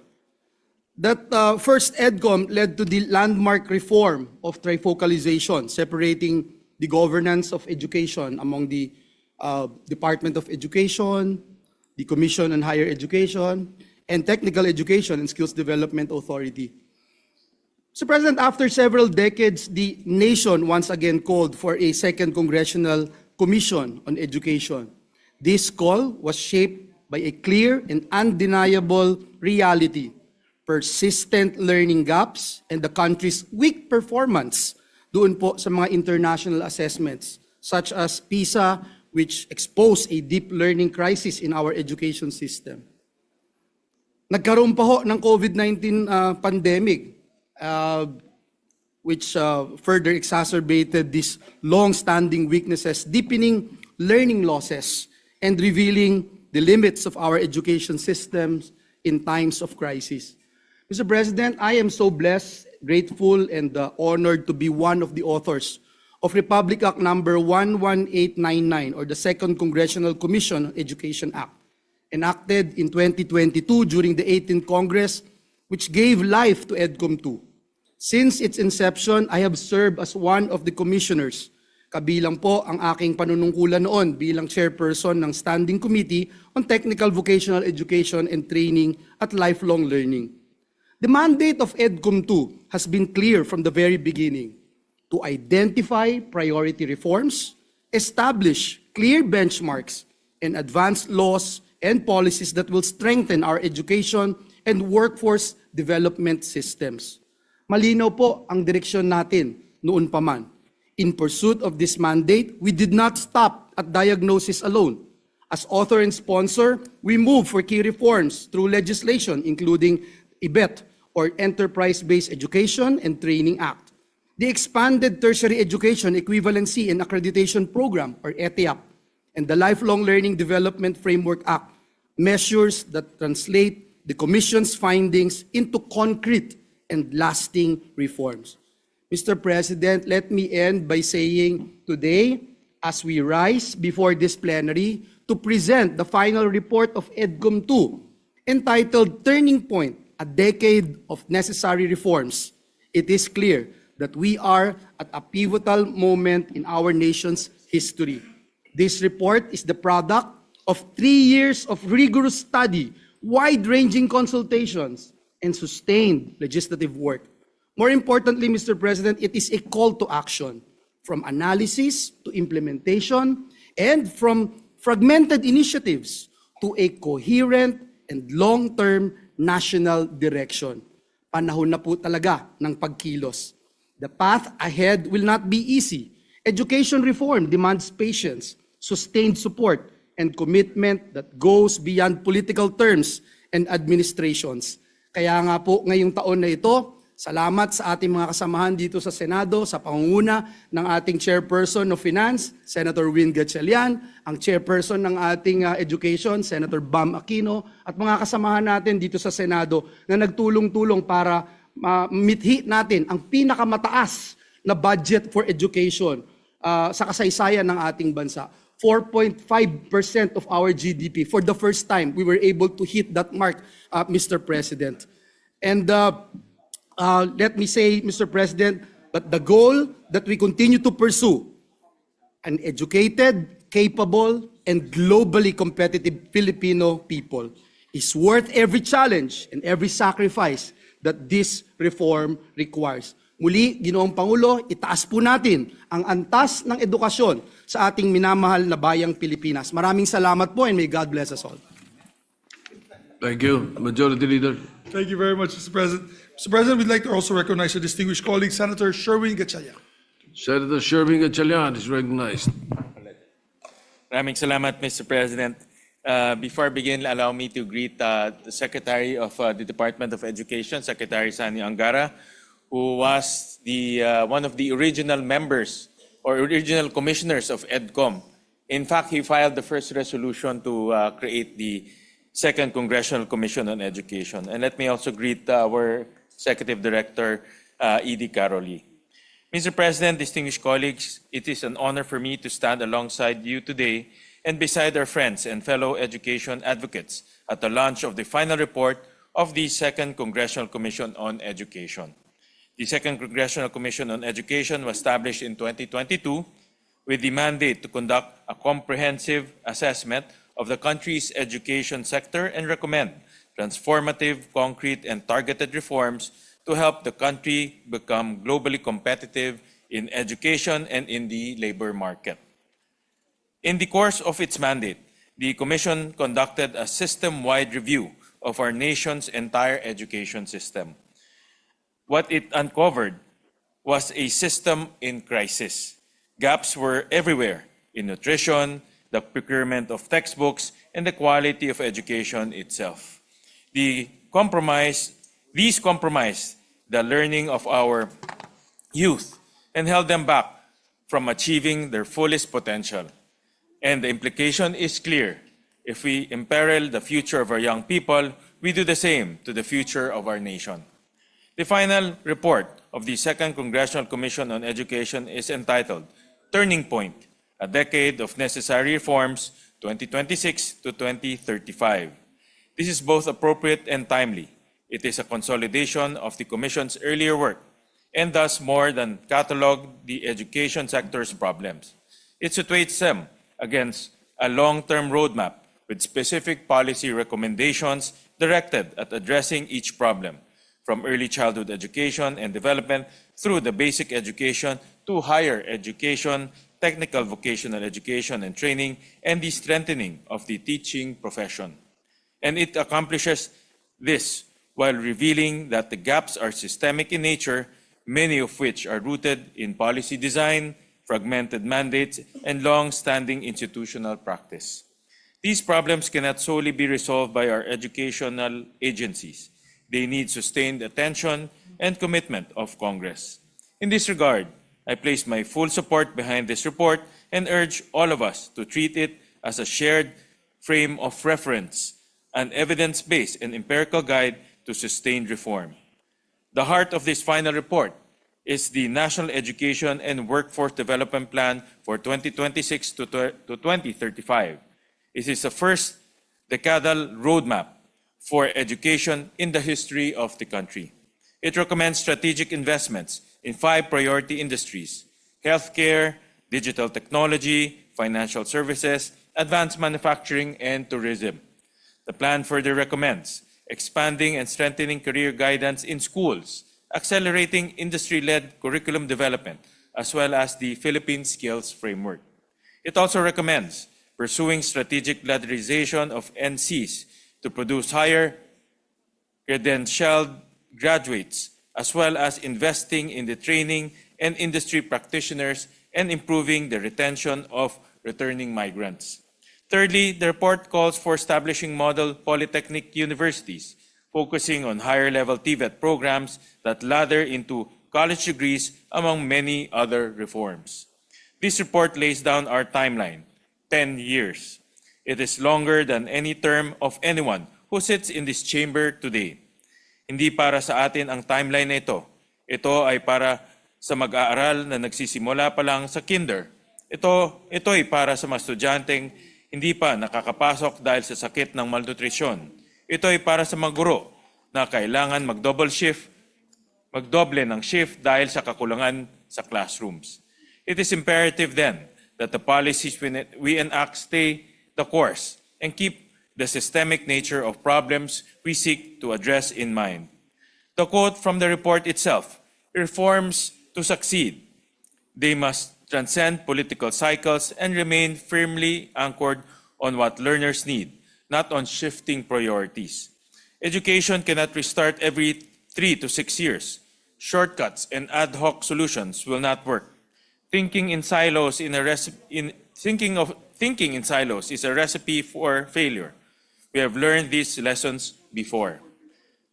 That being said, I know that we will all remain true to the long-term mission of restoring our country's education system to its rightful place among the region's best. We have already taken the first step by enacting the highest education budget in history of this country that meets the UNESCO benchmark of 4 to 6% of GDP. The 2026 education budget stands at 1.34 trillion pesos, or 3.4% of the nation's GDP. What remains now is to sustain this level of funding, to follow through by ensuring that it goes to the correct educational priorities. Mr. President, the final report of the Second Congressional Commission on Education has indeed revealed the depth of our education crisis, but it also shows us that this struggle is winnable, that this is a crisis we can overcome. Bihira tayo bigyan ng pagkakataong baguhin ang kasaysayan ng ating bansa. Ang panahong ito ay isa sa mga sandaling huhubog sa kinabukasan ng edukasyon sa Pilipinas. Malinaw kung gaano kalaki at kalalim ang problemang kinakaharap natin. Alam na natin kung ano ang dapat ayusin at may pondo na tayo para kumilos. There's no excuse. The rest now truly is up to us. Before I conclude, I would like to thank and acknowledge the entire EDCOM 2 Secretariat, led by Executive Director Dr. Carol Marquis, and the EDCOM2 Advisory Council for their dedication, guidance, and insight. I'd also like to thank Education Secretary Sani Angara for his steadfast and visionary leadership at the Department of Education. You always do remarkable work, and with your presence and passion for education are pivotal. Your presence and passion for education are pivotal to our success. I also acknowledge my co-commissioners, Senator Joel Villanueva, Senator Alan Peter Cayetano, Senator Steve Solon, Representative Steve Solon, Representative Zia Alonto Adyong, and Representative Ana Victoria Veloso Tuason. Last but not certainly the least, I salute our co-chairperson, Senator Bam Aquino, our chairperson for the Senate Committee on Basic Education, Senator Lauren Legarda, chairperson of the Senate Committee on Higher, Technical, and Vocational Education, Representative Roman Romulo, chairperson of the House Committee on Basic Education, and Representative Jude Asidre, chairperson of the House Committee on Higher and Technical Education. I look forward to continuing our work together. Mr. President, distinguished colleagues, the final report of EDCOM2 now stands as part of the record of this Congress. The responsibility to carry its insights forward and make them real in the lives of the Filipino learners and families is in our hands. Thank you, Mr. President. Magandang hapon po sa lahat. Majority Leader. Thank you, Mr. President. May we recognize Senator Pia Cayetano, Mr. President. Senator Pia Cayetano is recognized. No, si...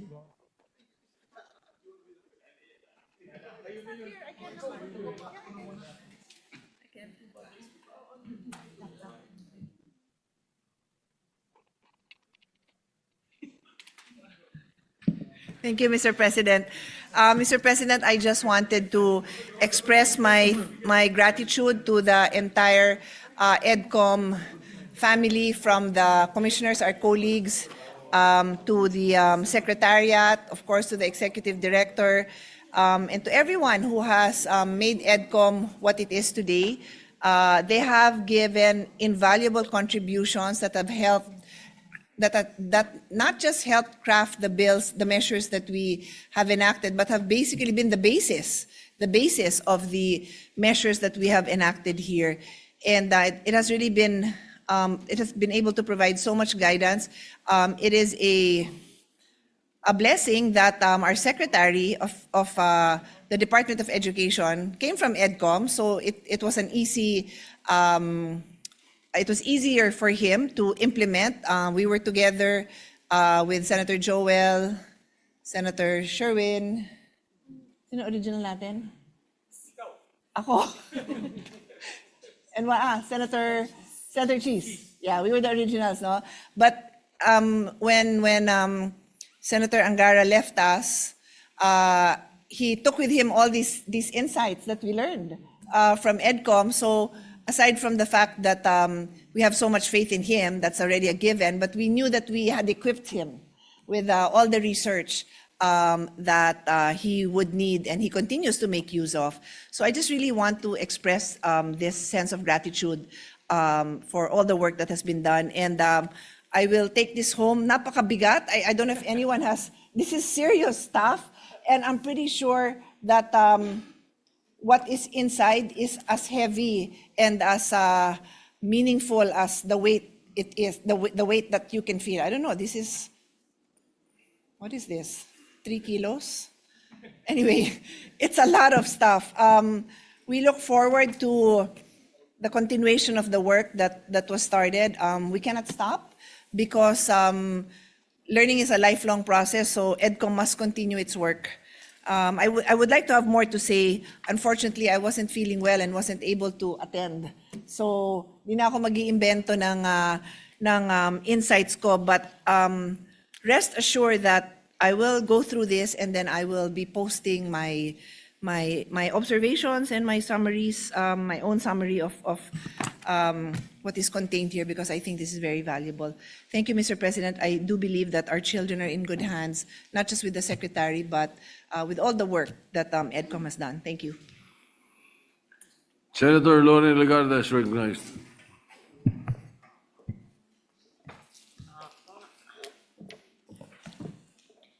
Mr. President, distinguished colleagues, partners in development, fellow Filipinos, 3 years ago, we embarked on a journey to confront the crisis. Today, I stand before you to declare that we have reached a turning point. I rise alongside our colleagues, Senator Bam Aquino, Senator Sherwin Gatchalian, Senator Joel Villanueva, Senator Alan Peter Cayetano, Senator Pia Cayetano, and all our colleagues who have manifested their sponsorship speeches to formally submit to the Senate the Commission's final report, Turning Point, a decade of necessary reform, in the National Education and Workforce Development Plan, NET Plan, 2026 to 2035. While our diagnosis was unflinching, our conclusion is undeniably hopeful. The crisis in Philippine education, while deep, is neither inevitable nor irreversible.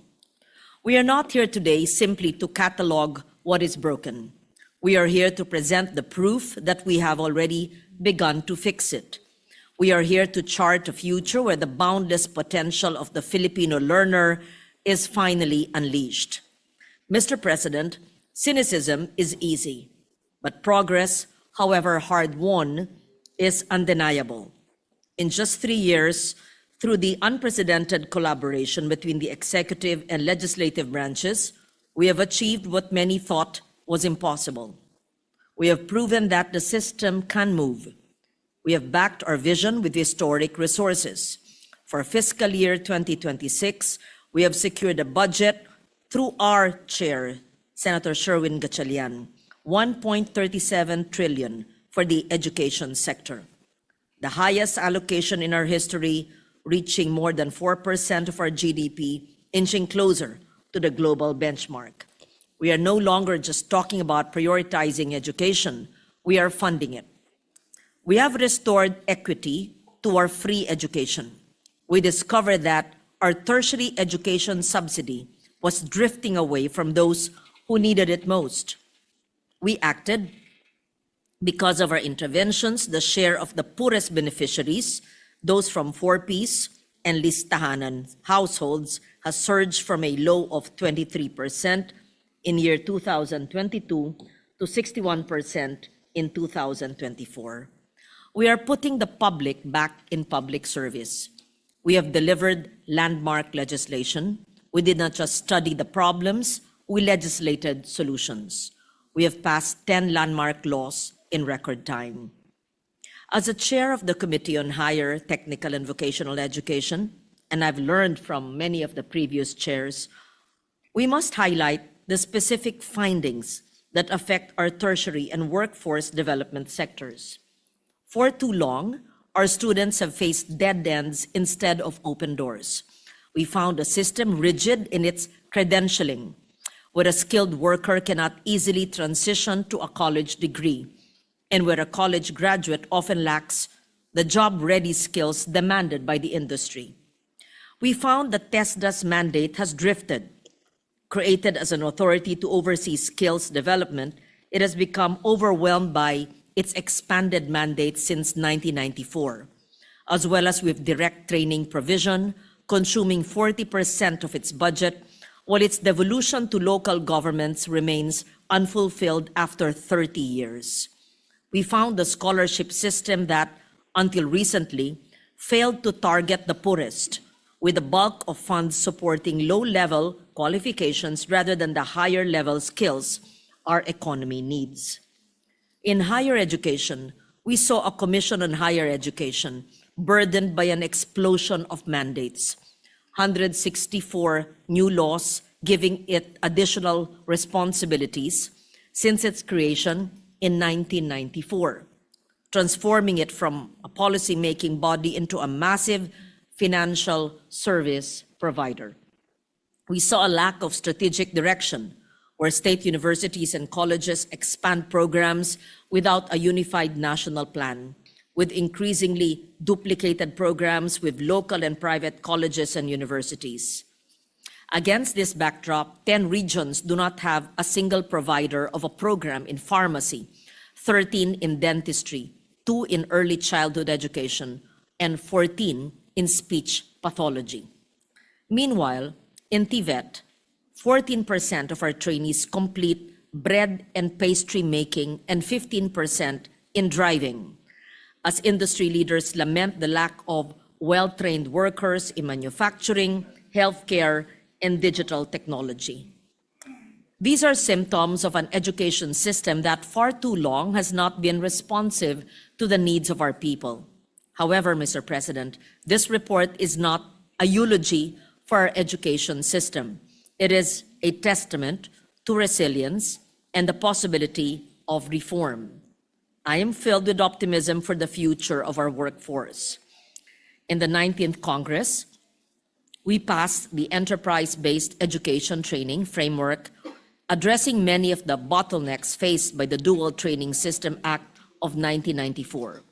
This is a game changer. We are opening the doors for industries to be co-authors of our curriculum, ensuring that training leads directly to jobs. We are creating a system where diploma is a passport to employment, not a document of uncertainty. Most recently, the passage of the Lifelong Learning Development Framework Act has addressed this issue. We are building a country where education does not end at graduation. We are creating a system where a skilled worker can return to school, a college dropout can gain certification, where every Filipino can upskill and reskill throughout their lives. We are also breaking down the silos with the creation of the Education and Workforce Development Group, following the joint concurrent resolution advocated by EDCOM, adopted by both houses, DepEd, CHED, and TESDA, are finally sitting at the same table, planning with a single purpose. We're moving towards a seamless system where a student can climb from a national certificate to a master's degree without hitting dead ends. The document we submit today, the National Education and Workforce Development Plan for 2026 to 2035, is our covenant for the next decade. It is a plan anchored on the belief that the Filipino talent is indisputable. Across the world, Filipinos thrive even in the most demanding environments. Imagine what our youth can achieve if their own country finally gives them the support they deserve. This plan is not just a list of targets, it is a promise that we will fix the foundations, ensuring every child is nourished and reading by grade 3. A promise that we will value our teachers, unburdening them from administrative tasks so they can do what they do best, which is teach. A promise that we will align our training with the future, preparing our youth for high-value industries like healthcare, digital technology, and many more. Mr. President, we continue our work not with despair, but with a profound sense of possibility. The window for reform is open. The momentum is on our side. It is up to each of one of us to respond to this call with urgency, fueled by our faith in the potential of our youth as well as the responsibility of our generation to fix a broken education system so that they can fulfill their potential. As stated in the report, and I quote, "We shall fashion the frailty of our circumstances into a ladder that allows us to climb great heights and usher the Filipino youth upwards," unquote. Let this final report be the map. Let the National Education and Workforce Development Plan be our compass. Let our collective political will be the engine that drives this nation forward. The turning point indeed is here. The future can be bright, and the best days of Philippine education are ahead of us, so long as we respond with urgency, discipline, and unity. I therefore proudly submit, together with my esteemed colleagues, the EDCOM 2 final report. Thank you, Mr. President.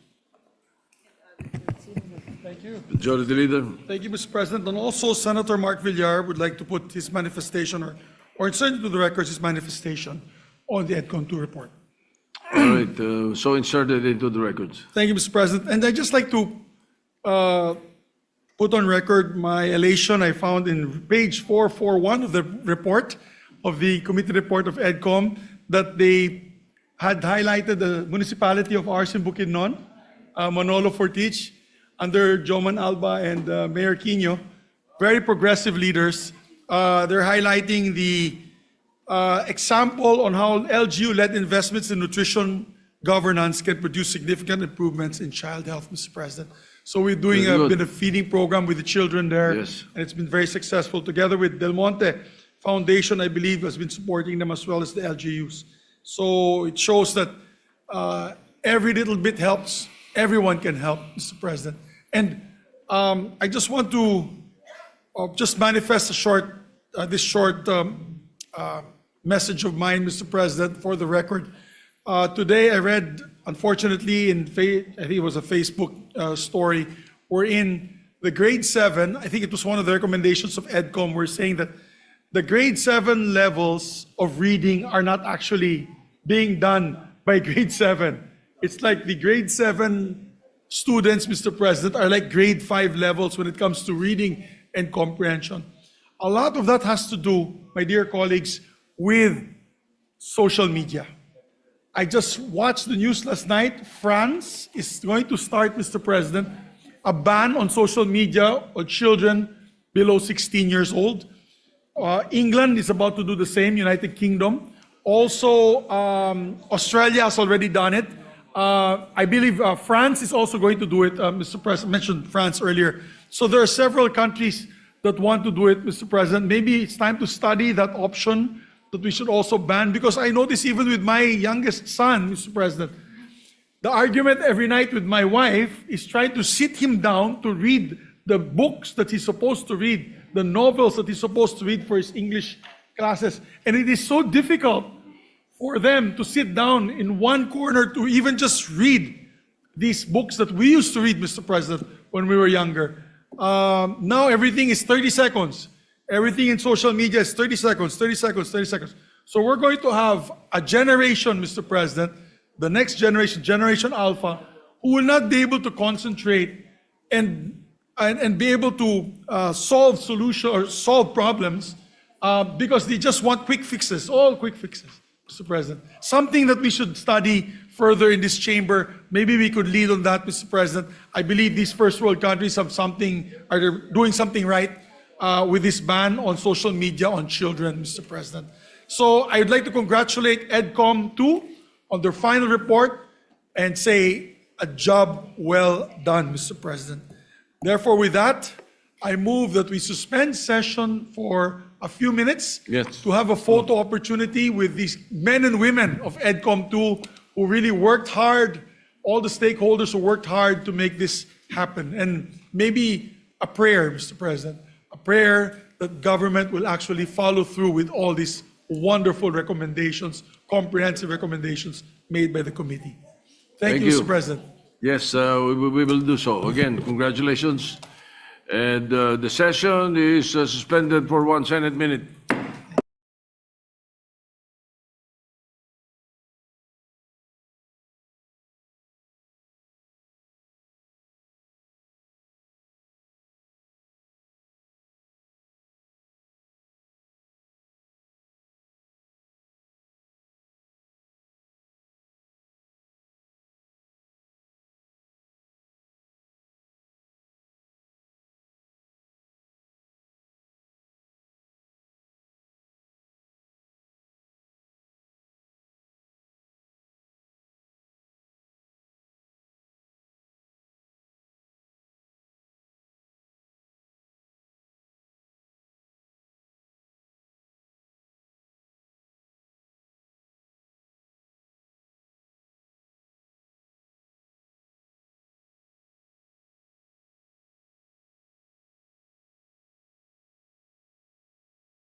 Mr. President. Mr. President, may we recognize our distinguished colleague, Senator Raffy Tulfo, to avail of the privilege hour.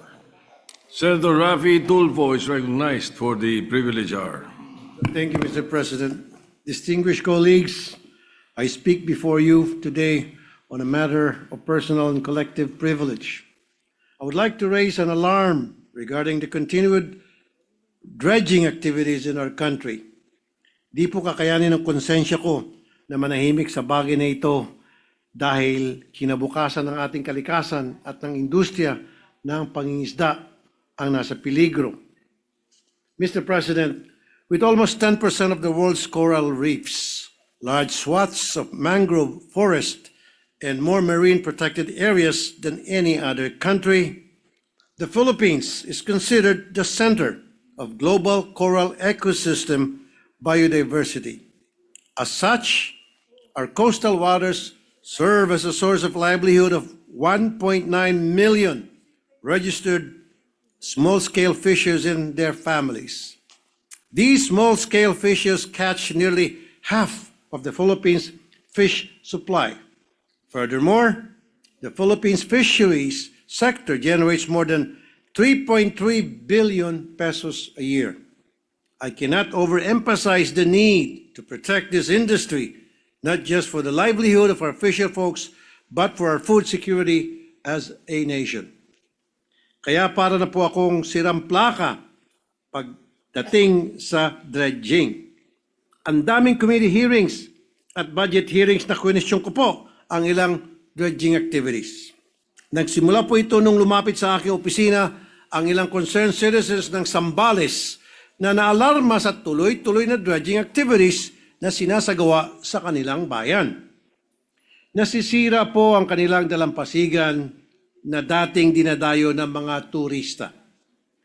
At ang marine ecology ay apektado kaya damay pati ang fishing livelihood. Before, the production of bangus and bangus fish fry provided local fishing communities with earnings of at least 5,000 to 13,000 pesos per day for fishers. But the quality of the water and the marine habitat has changed and their harvest has been affected. Ang sinasagawang dredging doon ay protektado ng LGU ng Zambales, kasamang DPWH at naaprubahan ng DNR bilang river restoration noong 2021 pa daw. Pero bakit nasa dagat na ang mga dredging vessels? Bakit naghahakot na lang sila ngayon ng buhangin? Bakit hindi matapos-tapos ang river restoration? Sa tingin ko po, hindi na ito river restoration kasi mismo ang provincial government ng Zambales ang nagmamalaki at nagmamayabang na ang main source na income nila sa kanilang probinsya ay ang dredging at quarrying. Pagkatapos po ng Zambales, sunod-sunod na ang mga lumapit sa akin na reklamo tungkol sa dredging. Sa Mamburao, Occidental Mindoro, pareho po ang kwento. The dredging is allegedly for river restoration by the provincial government to prevent flooding. However, locals report that the dredging is occurring about 1,500 meters from the river mouth in the sea, indicating a different purpose, such as extracting sand for commercial use. Nung inilapit sa akin, agad-agad din naman po napaalis ng LGU at natigil ang dredging. Ibig sabihin, hindi liitimo ang operasyon. May lumapit din po sa amin na taga Gloria Oriental Mindoro. Ganon din po ang kwento. Fundraising ng LGU disguised as river restoration. Mr. President, ang pinaka-nangangamba sa mga dredging operations na ito ay ang ating mga mangingisda. But despite the importance of the Philippine coastal fishing sector, they are not protected from these dredging operations. Large-scale fishers' average catch per day has decreased steadily for decades. They now spend more time at sea, going further and further from home for small yields. Mr. President, I fully understand that there are several circumstances when dredging is needed, including the maintenance of waterways for ships, as well as the cleaning of pollutants in bodies of water surrounding cities. However, environmental groups have flagged that excessive dredging can lead to environmental harm, particularly the destruction of marine life. Kaya nilapit po namin ito, mga dredging activities sa Bureau of Fisheries and Aquatic Resources o BFAR. Binigyan namin sila ng mga listahan ng dredging projects galing sa DNR upang alamin kung apektado ba ang mga ating mga mangingisda. BFAR acknowledged that it was often not consulted or involved in the planning, implementation, or monitoring of DPWH-led dredging projects. BFAR reported documented impacts on fisheries, including saltation, turbidity, mangrove damage, and disruption of fishing grounds. After requiring its regional offices to conduct an investigation, BFAR flagged 12 questionable dredging activities in rivers and coastal areas from Pangasinan, Ilocos Norte, Cagayan, Navotas, Zambales, Oriental Mindoro, Occidental Mindoro, Sultan Kudarat, and South Cotabato. In its report, stated the following findings. Number 1, lack of environmental compliance.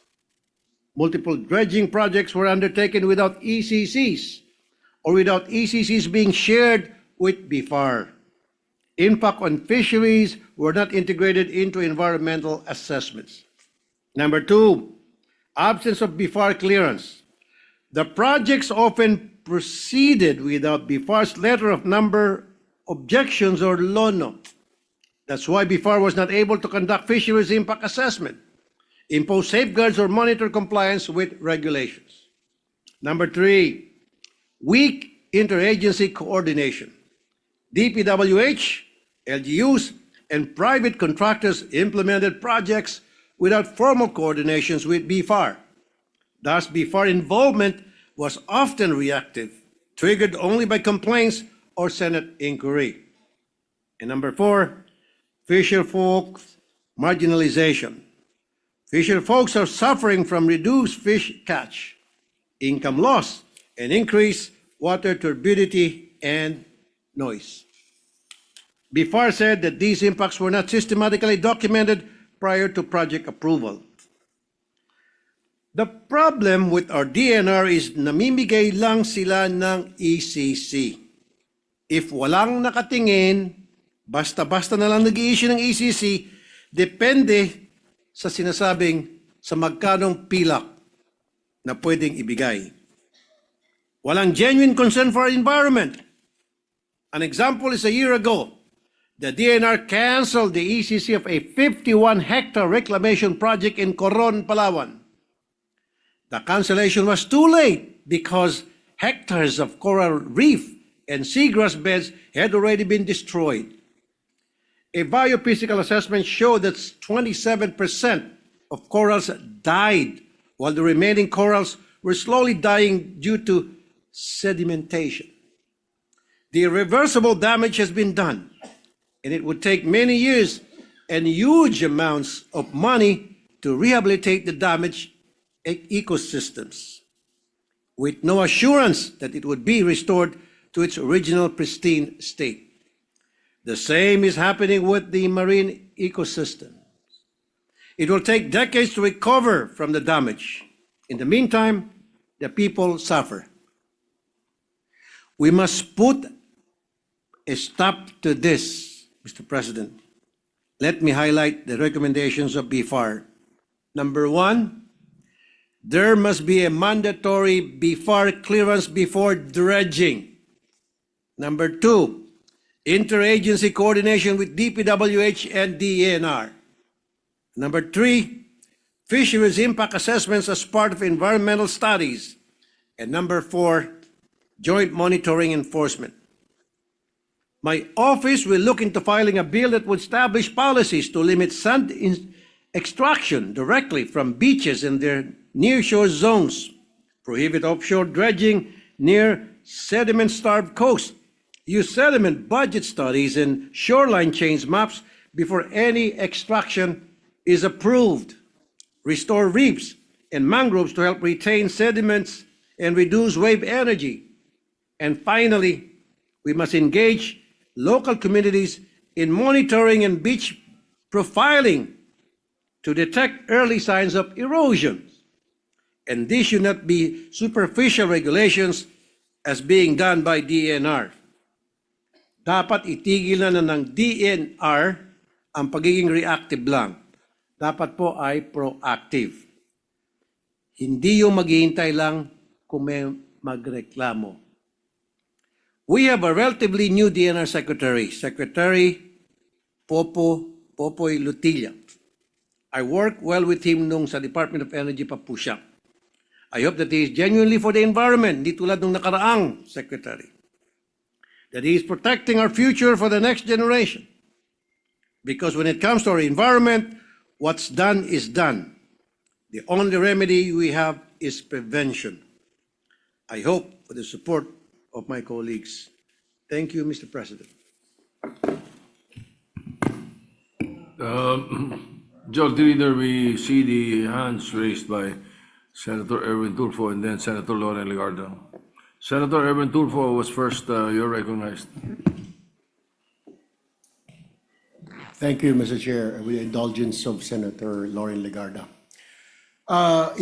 Pinapahayag ko po ang aking buong suporta at pakikiisa sa mga mangingisda ng Zambales na nagpahayag na seryosong pangamba kaugnay ng patuloy na dredging operations sa kanilang mga baybayin na malinaw po na nakaapekto sa kanilang kabuhayan at sa kalusugan ng ating yaman dagat. Kung papahintulutan po nating magpatuloy ang ganitong mga gawain, wala nang malinaw na pananagutan. Mabibigo po tayong tuparin ang ating tungkulin ay pagtanggol ang kapakanan ng mamayan at ang karapatan ng sambayanan sa balanced and healthful ecology na malinaw na itinakda ng ating saligang batas. Umaasa po ako na tinatawagan ng pansin ang Department of Environment and Natural Resources. Galaw-galaw naman po dyan at kumilos, baka kayo po ay may stroke. Ang dami na po nating mga problema, ang dami pong mga issues. Patungkol po, lately dito po sa Cebu, na gumuho po. Hindi ko po maintindihan bakit pinayagan na magtayo ng isang gusali. Sa likuran nito ay isang gabundok na basura kung saan marami po ang namatay. And before that, Mr. President, yung problema din po dito sa Sierra Madre, hindi pa po nagagawa ng solusyon. Patuloy po ang pagkakalbo ng ilang mga minahan dyan sa lugar na yan. At marami pa pong iba, Ginoong Pangulo. Kaya po, panawagan ko po sa DNR na kumilos na bago mahuli ang lahat. Ganon din po, umaasa po ako sa ating Senate Committee on Environment na matutukan po ang usaping ito. Maraming salamat po, Mr. President. Senator Loren Legarda is recognized.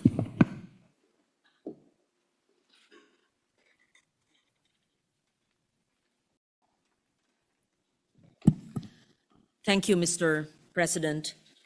With the permission of the sponsor, may I rise to manifest my strong support for the privileged speech of Senator Raffy Tulfo on the continuing problem of illegal black sand mining. And after this manifestation, may I propound some questions. The issue raised involves serious environmental damage, the erosion of coastal protection, the steady destruction of livelihoods of our small fisher folks who depend on healthy nearshore ecosystems. The removal of black sand from coastal and seabed areas destabilizes shorelines, accelerates erosion, degrades fishing grounds that sustain coastal communities. Fishermen experience declining catch and are forced to venture farther out to sea, incurring higher costs and greater risk, while families face income loss and food insecurity. Coastal ecosystems that once served as natural buffers against storm surge and flooding are weakened, exposing nearby communities to greater harm during extreme weather events.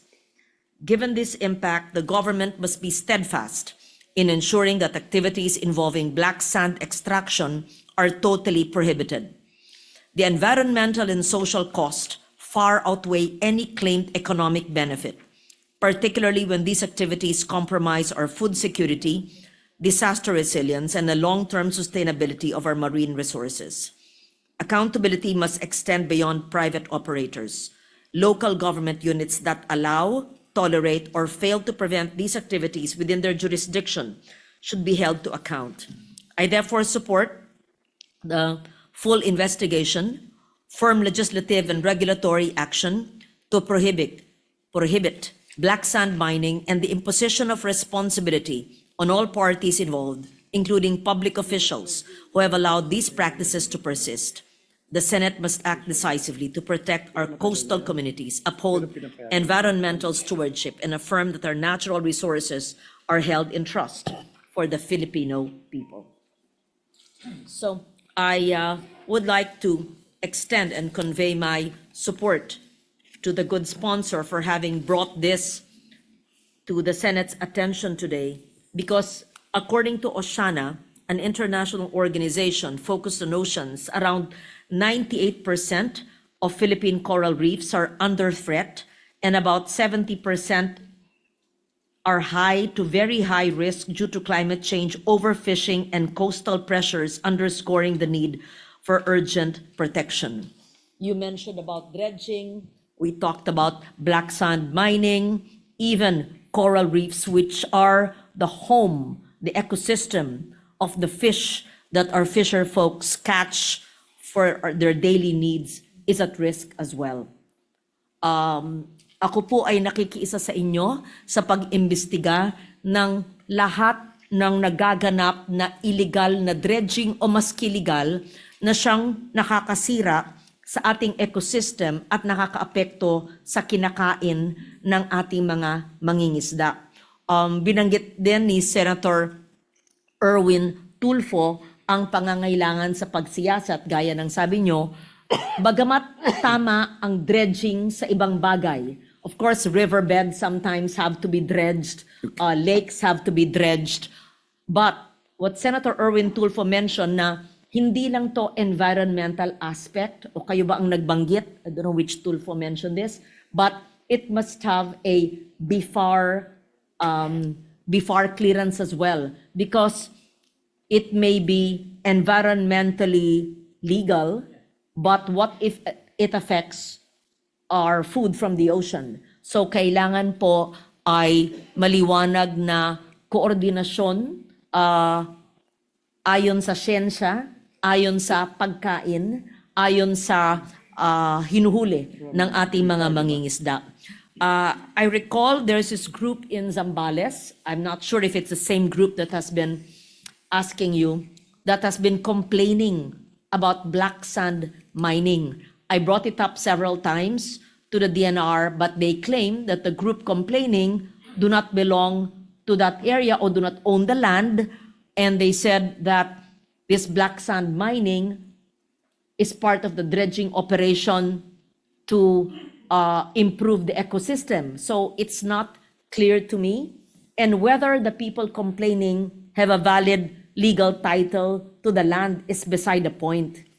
Ang mahalaga ay nakakasama ba, at binanggit pa sa akin ng grupong kausap natin, ay Chinese vessels daw ang kumukuha ng black sand doon at dinadala kung saan. What part of Zambales is this? Not sure, yes. Yeah. It must have been the same group. So, ang pangangalaga sa ating mga coastal ecosystems, iba pa ang pangangalaga sa ating mga bakawan at ating mga mangroves, ang pangangalaga sa ating coral reefs na bahay ng ating mga isda.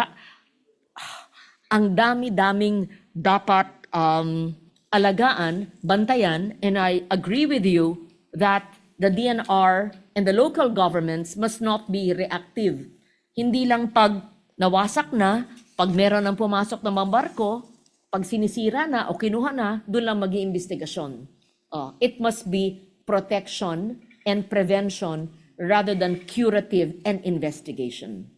And so, with that, I just ask the good sponsor, ano ba ho ang mga kailangang polisiya, or maybe not a policy, what must we do with urgency so that all these illegal and harmful extraction from our marine ecosystems will stop, so that our fisher folks who are benefiting, of course, from our the food that they gather from the seas will be protected.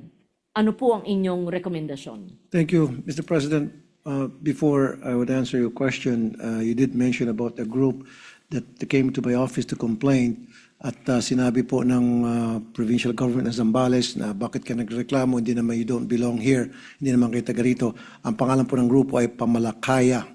And itong grupong ito ay very concerned sa ating environment, although some of them do belong to that area and others does not. Pero ang maganda rito, sila po ay isang grupo na mayroong pagmamahal sa ating kalikasan. Now, in answer to your question na ano pong dapat gawin, ang nangyari kasi every time na meron pong mga dredging operations, wala pong coordination ang DNR sa BIFAR. Very important po yun na sana bago magkaroon ng dredging operations kahit sa ang parte ng Pilipinas, it involves dredging sa whether sabihin nila river mouth, and then later on naman, cover up lang nila yon. Ang target talaga nila, black sand like you said, then yung sa dagat na, and then naapektuhan yung mga coral reefs. Dapat merong letter of no objections from the BIFAR. Ang nangyari kasi, more often than not, sila po ay gumagawa ng dredging at wala man lang paalam o coordination with BIFAR. At ang masama pa nito, itong mga nagde-dredge, gumagawa ng dredging, black sand, mga Chinese vessels, tama po kayo, at yung mga buhangin natin dito, yung mga black sands dito, dinadala sa China. So kinukuha na nga nila yung West Philippine Sea, pati ba naman yung mga buhangin natin, kukunin pa rin nila. Pati yung mga isda natin, papatayin nila. So it is really very important that BIFAR has to be consulted, and BIFAR needs to inspect and assess kung hanggang saan lang ba pwede mag-dredge yung isang nag-apply ng permit for dredging.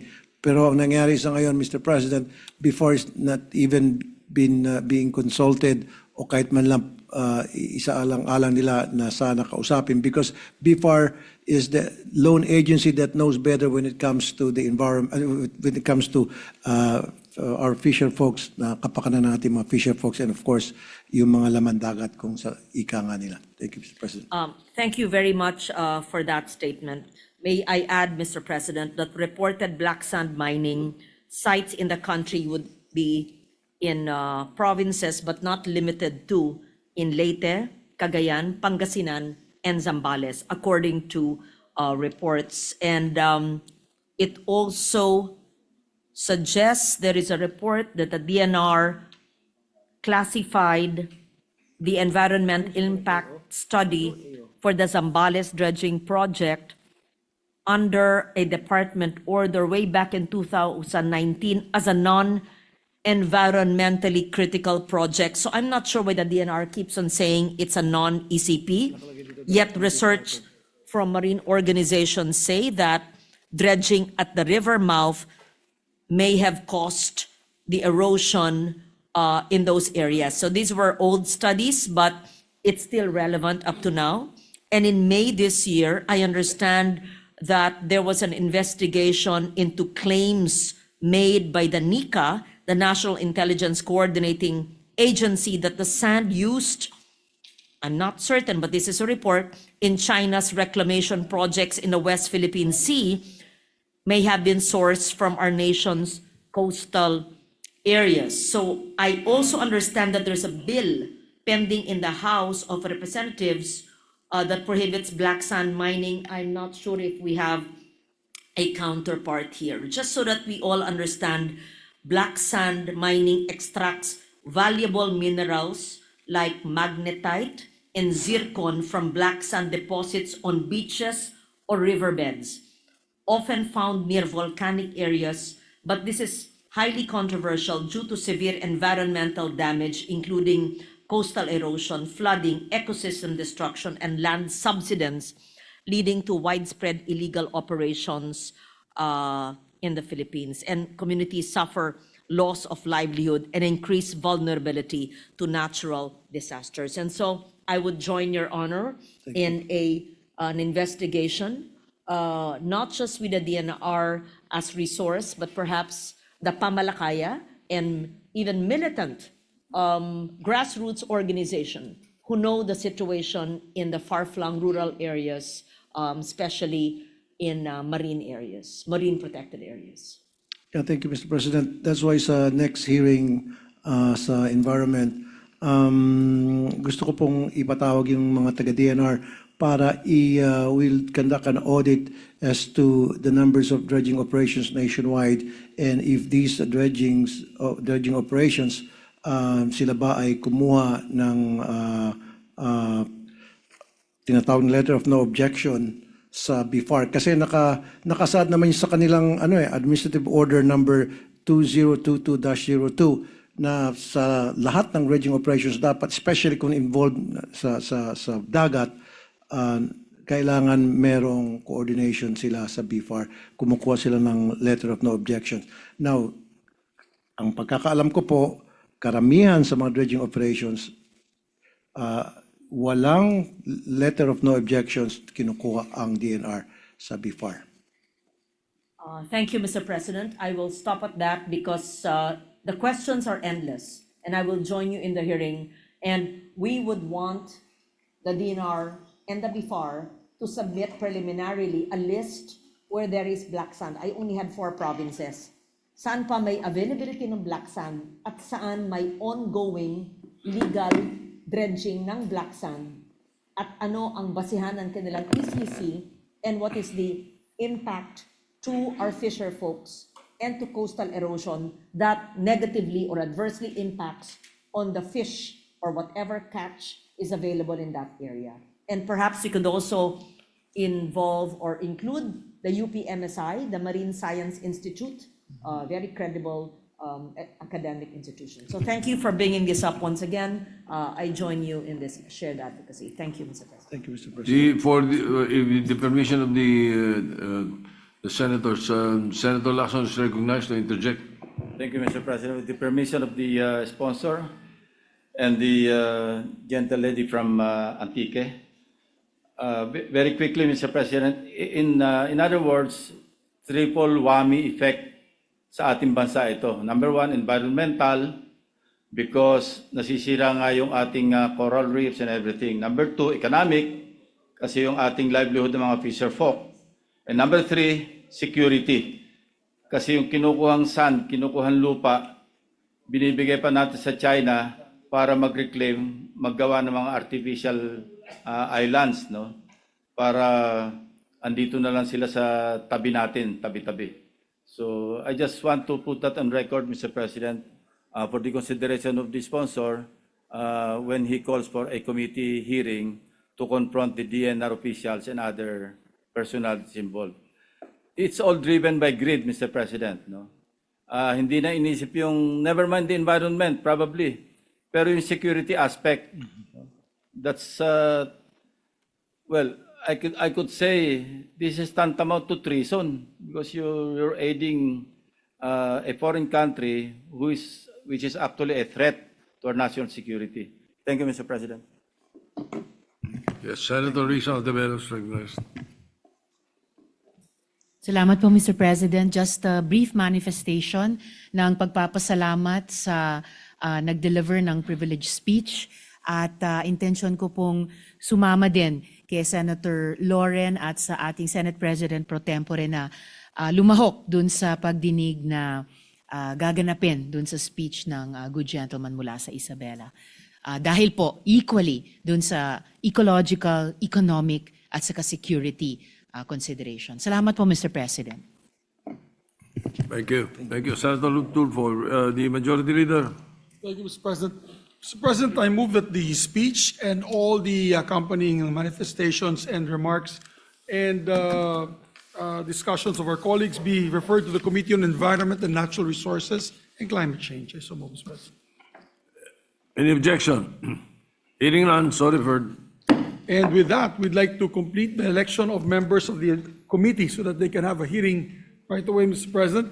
Pursuant to Rule 10, Section 13 of the Rules of the Senate, I move to elect the following committee members. For the Committee on Environment, Natural Resources, and Climate Change, on the part of the majority, Senator Pia Cayetano, Senator Erwin Tulfo, Senator J.V. Ejercito, Senator Risa Ontiveros, Senator Wing Gatchalian, Senator Manuel Lito Lapid, Senator Lauren Legarda, Senator Pangilinan, Senator Mark Villar, and Senator Bam Aquino. I so move, Mr. President. Any objection? Hearing none, motion's approved. And Mr. President, upon the instruction of the chairperson, Senator Camille Villar, I manifest the designation of Senators Pia Cayetano, Senator Ronald Bato de la Rosa, Senator Erwin Tulfo as vice chairpersons of the Committee on Environment and Natural Resources and Climate Change. So move. Any objection? Hearing none, approved. I believe it's only been read now because the chairperson was on maternity leave, Mr. President, maternity leave. And for the Committee on Ethics and Privileges, I move to elect anew the following members of the Party of the Minority. I think they're going to,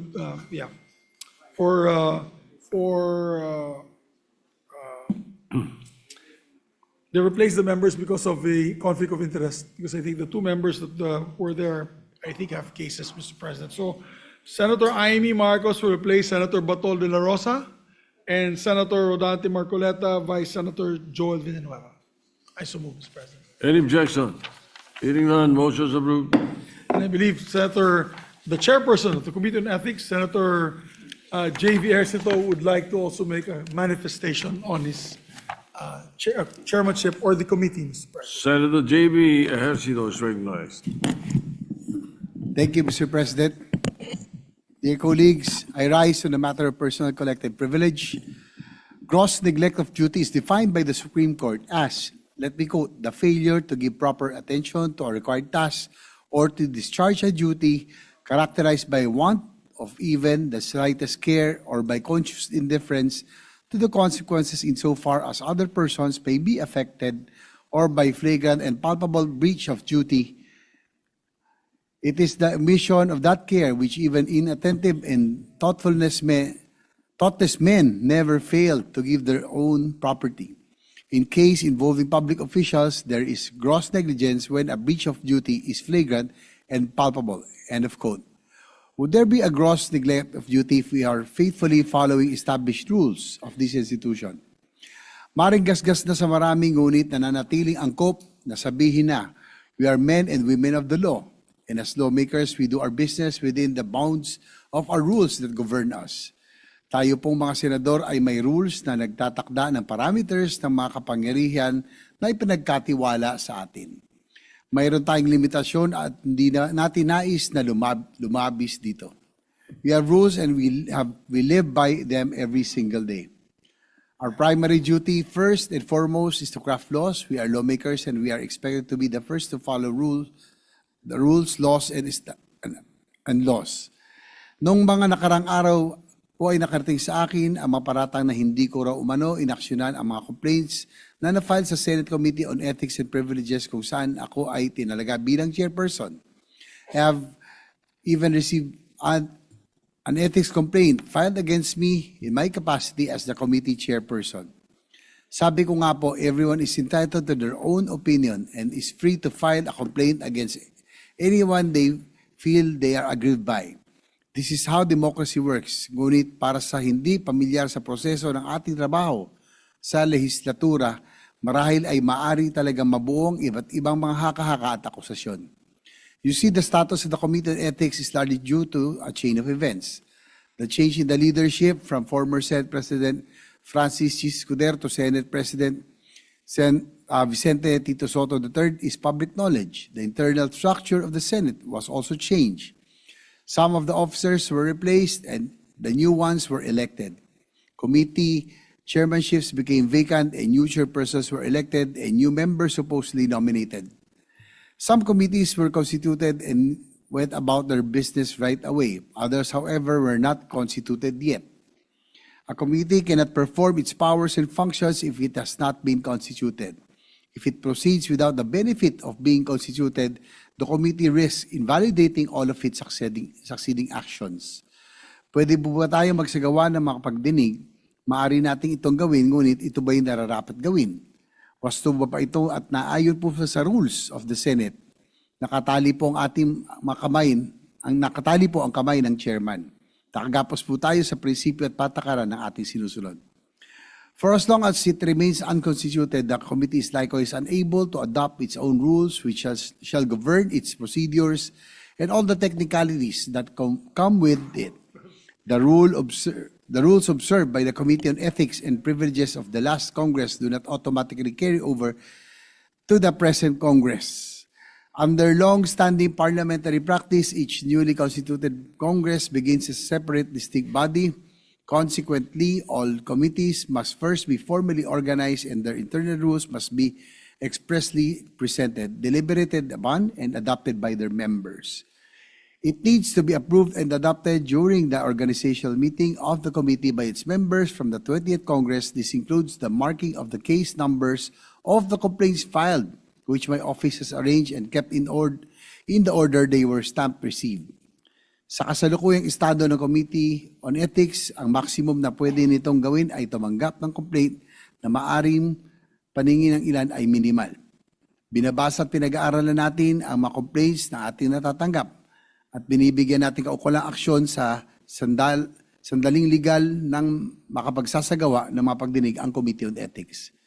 Isa lamang po ako sa 24 na miyembro ng 20th Congress. Hindi ko maipipilit kung sino man ang sa aking makasamahan na maging kasapi ng kahit na anong committee. Malaya silang tumanggap at tumanggi sa anumang nominasyon. I understand very well that deciding to be a member of this committee could take some time. Sa committee ito, mas marami kang magiging kaaway sa ating mga kasamahan kaysa magiging kaibigan. Mahirap pumagitna, ngunit tinanggap ko ang hamon. Kung 23 ang kasamahan ko rito sa plenaryo, ito ay lahat sila ay kakasuhan, doble nito at 46 agad ang panig na mabubuo. Sa bawat isang senador na kakasuhan, may isang panig na magagalit at pagtanggap ng komite sa inaing reklamo. Months later, the budget deliberations came and the focus of everyone in this August chamber was to cleanse the budget process and rid it from possible traces of corruption. I strongly agreed to this and I actively participated likewise in the process. Meanwhile, the Committee on Ethics remained unconstituted still because the complete members have not yet been elected in plenary. Sa kasamaang palad po, nung kasagsagan ng pagtalakay at debate sa 2026 budget sa Bicameral Conference ay tinamaan po ako ng sakit. Na-hospital po ko ng halos ilang linggo, ngunit pinilit ko pa rin na natin makadalo sa iba't ibang mga hearing via teleconference. At sa sandali po na pinayagan ako ng ating doktor ay agad akong dumalo sa YCAM. Hindi ko po binabanggit ang aking pagkakasakit upang magdahilan o iabsuelto ang aking sarili mula sa mga bintang laban sa akin. Wala naman din pong magagawa ang aking karamdaman para mapuno ang kakulangan sa kasapian ng Committee on Ethics. Ang gusto ko lang pong bigyan din ay sa kabilang ng pagkakasakit, hindi naman po tumigil ang aking committee sa pagtanggap ng mga reklamo. At kung constituted naman po ang committee ay naaksyonan po natin ang mga complaints na natanggap.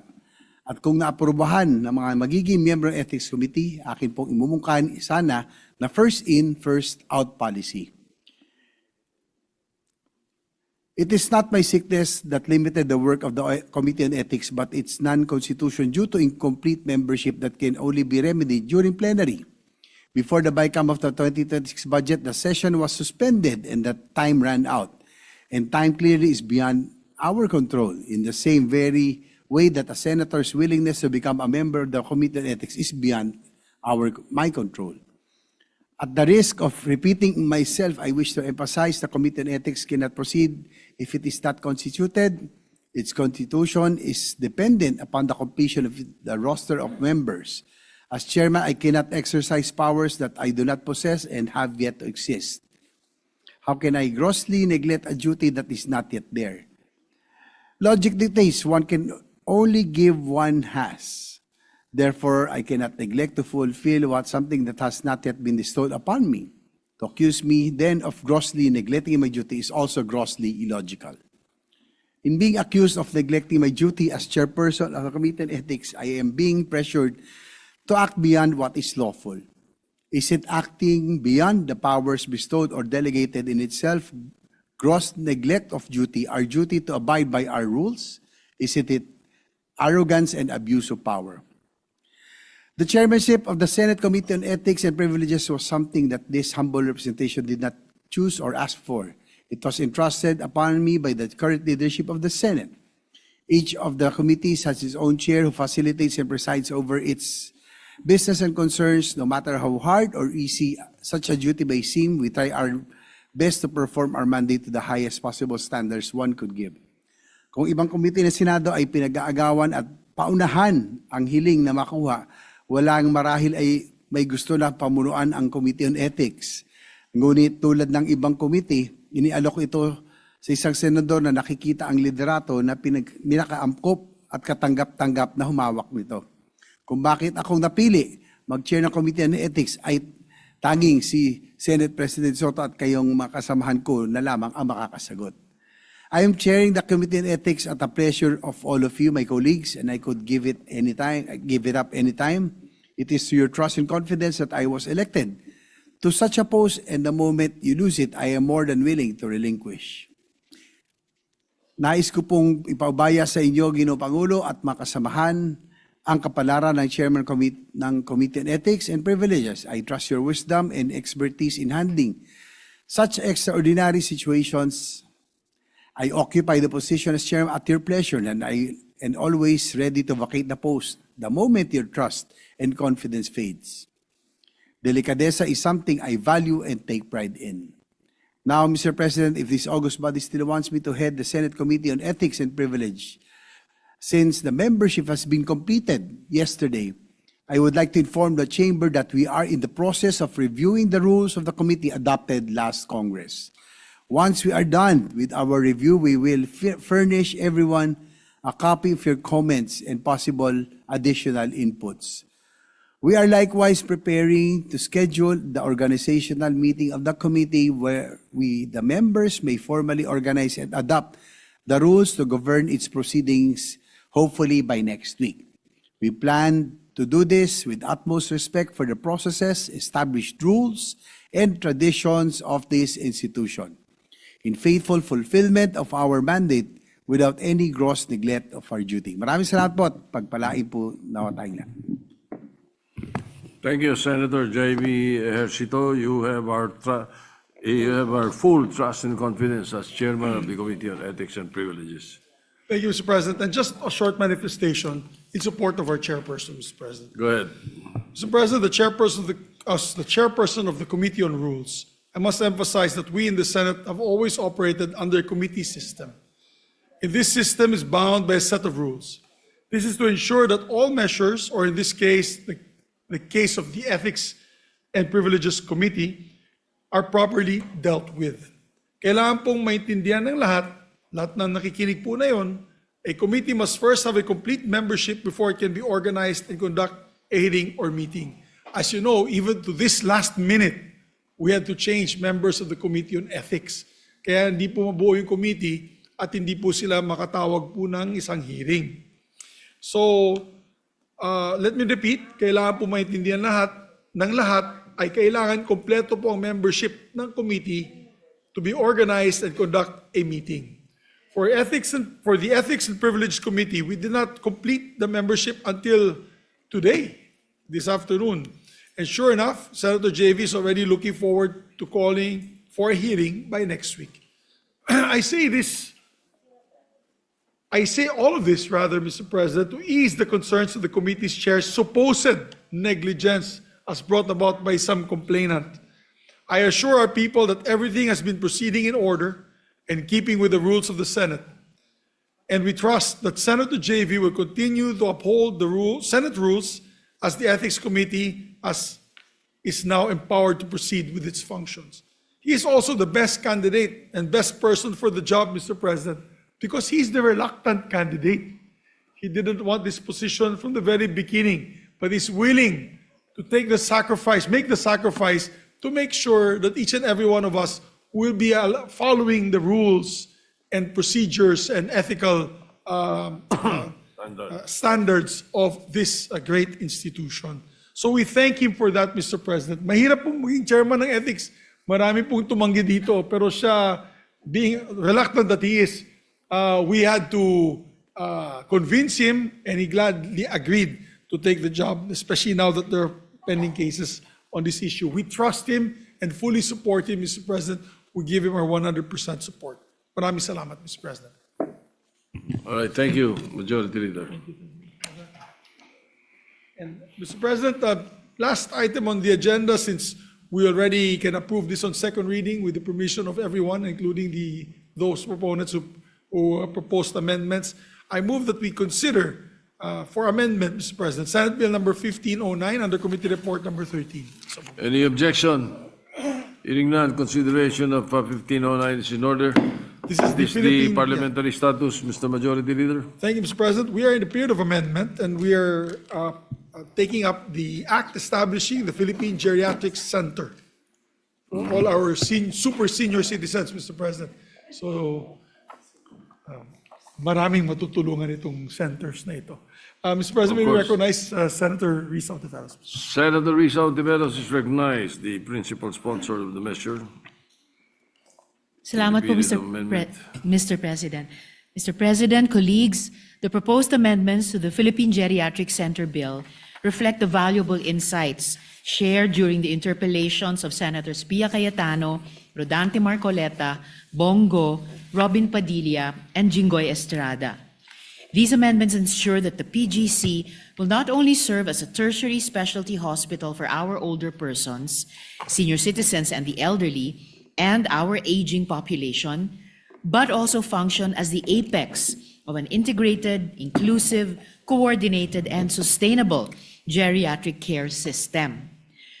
They likewise guarantee priority access for indigent and vulnerable older persons and align the measure fully with the Universal Healthcare Law and the Sustainable Development Goals framework. Furthermore, the amendments strengthen the PGC's age-friendly design, leadership and management, service integration, project completion timelines, and congressional oversight, ensuring that this landmark facility is inclusive, responsive, and accountable, and capable of meeting the needs of our rapidly aging population. On Section 2, Declaration of Policy, Mr. President, amendment from Senators Pia Cayetano and Robin Padilla, aligning the PGC with our SDG commitment to achieving health equity, making it future-ready, globally aligned, and socially just and responsive to the urgent needs of the aging population. On page 1, delete lines 6 to 7 and replace with the following paragraph. Towards this end, the state shall adopt an integrated, inclusive, and comprehensive approach to health development in accordance with the Sustainable Development Goals, SDGs, particularly SDG 3, which seeks to ensure healthy lives and promote well-being for all at all ages. It shall uphold the principles of equity and social justice by ensuring equitable and sustained access to quality, affordable, and age-appropriate health services by institutionalizing a comprehensive, integrated, coordinated, and sustainable geriatric care system, which will facilitate the establishment of a specialized teaching hospital and other geriatric health facilities for older persons and the aging population, particularly those who are poor, indigent, marginalized, or living with chronic and complex health conditions. I so move, Mr. President. Just a slight clarification. Yes, Mr. President. You said lines 6 to 7. Do you mean 6 to 9? I'm sorry, Mr. President. I do mean delete lines 6 to 9 and replace 6 with to this 9. paragraph. All right. Yes, Mr. Any President. objection? Hearing none. The amendment is approved. Thank you, Mr. President. On Section 3, Philippine Geriatric Center, amendment from Senator Pia Cayetano and this representation to ensure that PGC delivers specialized, state-of-the-art care while promoting healthy aging through accessible programs and patient-friendly facilities, thereby upholding dignity and holistic well-being for senior citizens. On page 1, after line 12, insert new paragraph to read, "The PGC shall provide comprehensive health services for geriatric patients, including medical, diagnostic, rehabilitative, and wellness care designed for the older persons and aging population. It shall be fully equipped with state-of-the-art equipment and facilities complemented by adequately trained and competent human resources for health. It shall likewise promote healthy aging through creation of age-friendly programs and facilities. I so move, Mr. President. Any objection? Hearing none, the amendment is adopted and approved. Thank you, Mr. President. On Section 4, Purposes and Objectives, amendment from Senator Pia Cayetano and this representation to strengthen coordination between and among PGC, national government agencies, local governments, and other stakeholders. On page 2, delete lines 4 to 6 and replace subsection B to read, develop and implement a comprehensive, integrated, and coordinated geriatric care system to ensure the delivery of geriatric health, social welfare, protection, and support systems for the older persons and aging population in close coordination with, but not limited to, DOH, Department of Social Welfare and Development, DSWD, National Commission of Senior Citizens, other national government agencies, local government units, and public-private stakeholders. I so move, Mr. President. Any objection? Hearing none, amendment is adopted, approved. Thank you, Mr. President. Amendment from Senator Bongo to explicitly state the complementary role of the PGC in relation to regional specialty centers pursuant to RA 11959 or the Regional Specialty Centers Act. On page 2, line 17, insert a new subsection E to read as follows. Provide a specialty training and technical assistance to geriatric care specialty centers pursuant to Republic Act No. 11959, otherwise known as the Regional Specialty Centers Act.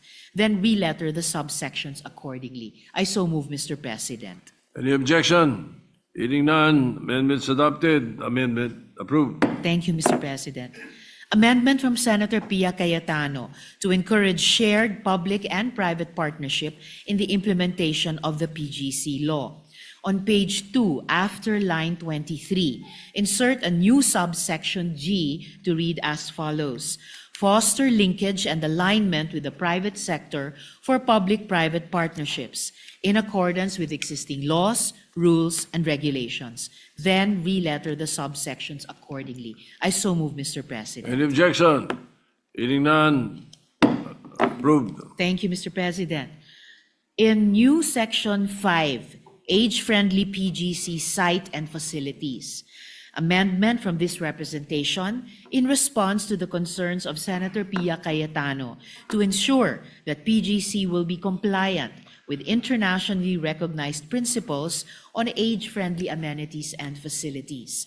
On page 2, between lines 23 and 24, insert a new section 5 to read as follows. Section 5, age-friendly Philippine Geriatric Center site and facilities. The Philippine Geriatric Center, PGC, shall be designed, constructed, equipped, and operated as an age-friendly health facility that ensures the safety, accessibility, comfort, dignity, and independence of geriatric patients with appropriate support for their families and carers. The PGC shall comply with existing accessibility laws and national building standards and shall provide, at a minimum and as far as practicable, A, barrier-free and universal design features, B, senior-friendly patient rooms, wards, outpatient areas, and common spaces that reduce fall risks and support mobility, orientation, and infection prevention, C, accessible spaces for family members and carers, including accommodation and lodging for relatives and caregivers of patients requiring long-term care. D, facilities for long-term care, rehabilitation, memory care, palliative, and end-of-life services. E, accessible diagnostic, pharmacy, and support service areas. F, areas for health promotion, rehabilitation, mental health, social engagement, and recreational activities, including open spaces such as parks and walkways with trees and greenery. And G, disaster resilient, and climate responsive features addressing the needs of older persons.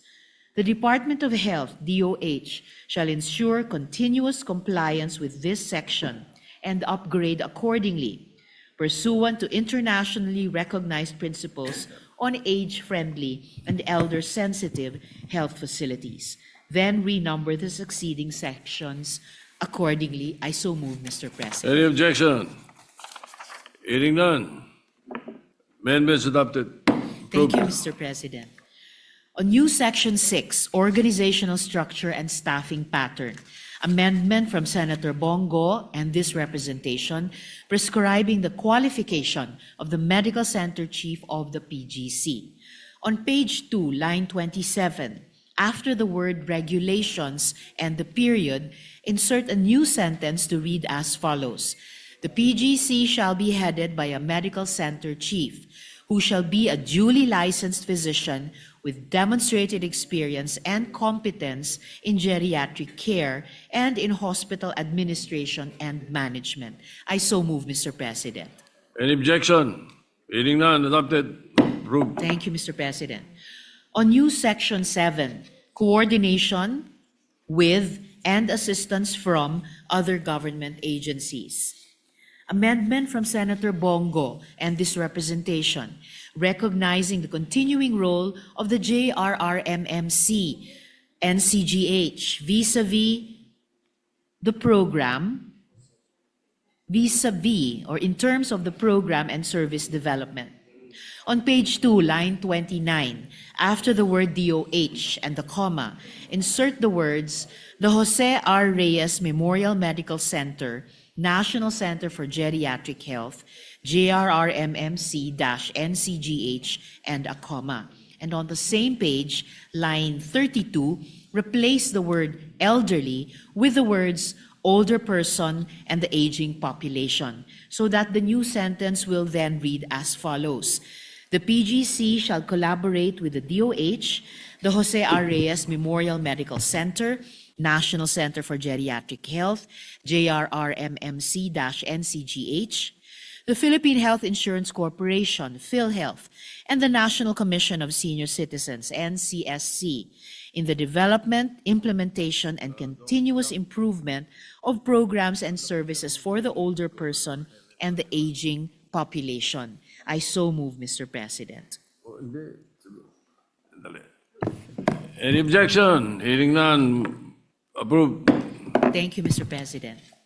Amendment from this representation clarifying that the Philippine Geriatric Center shall not function as a standalone hospital facility, but shall serve as the apex of a continuing and integrated geriatric care system across all levels of health service delivery, fully aligned with the Universal Healthcare UHC framework. And from Senator Robin Padilla, emphasizing that indigent and low-income older persons, as well as vulnerable aging populations, shall be given priority access to geriatric services, consistent with existing social protection programs and the UHC framework. And also from Senator Pia Cayetano, integrating social welfare and support systems with geriatric care to address the complex need of the older persons and aging population. On page 3, delete lines 6 to 10 and replace with a paragraph that reads as follows. In coordination with the DOH, PhilHealth, LGUs, and relevant health agencies and facilities, the PGC shall ensure the integration of comprehensive geriatric services within the Universal Healthcare UHC framework. This shall include, but shall not be limited to, the strengthening of the healthcare provider network and a functional referral system for geriatric care across all levels of care, from primary to tertiary facilities.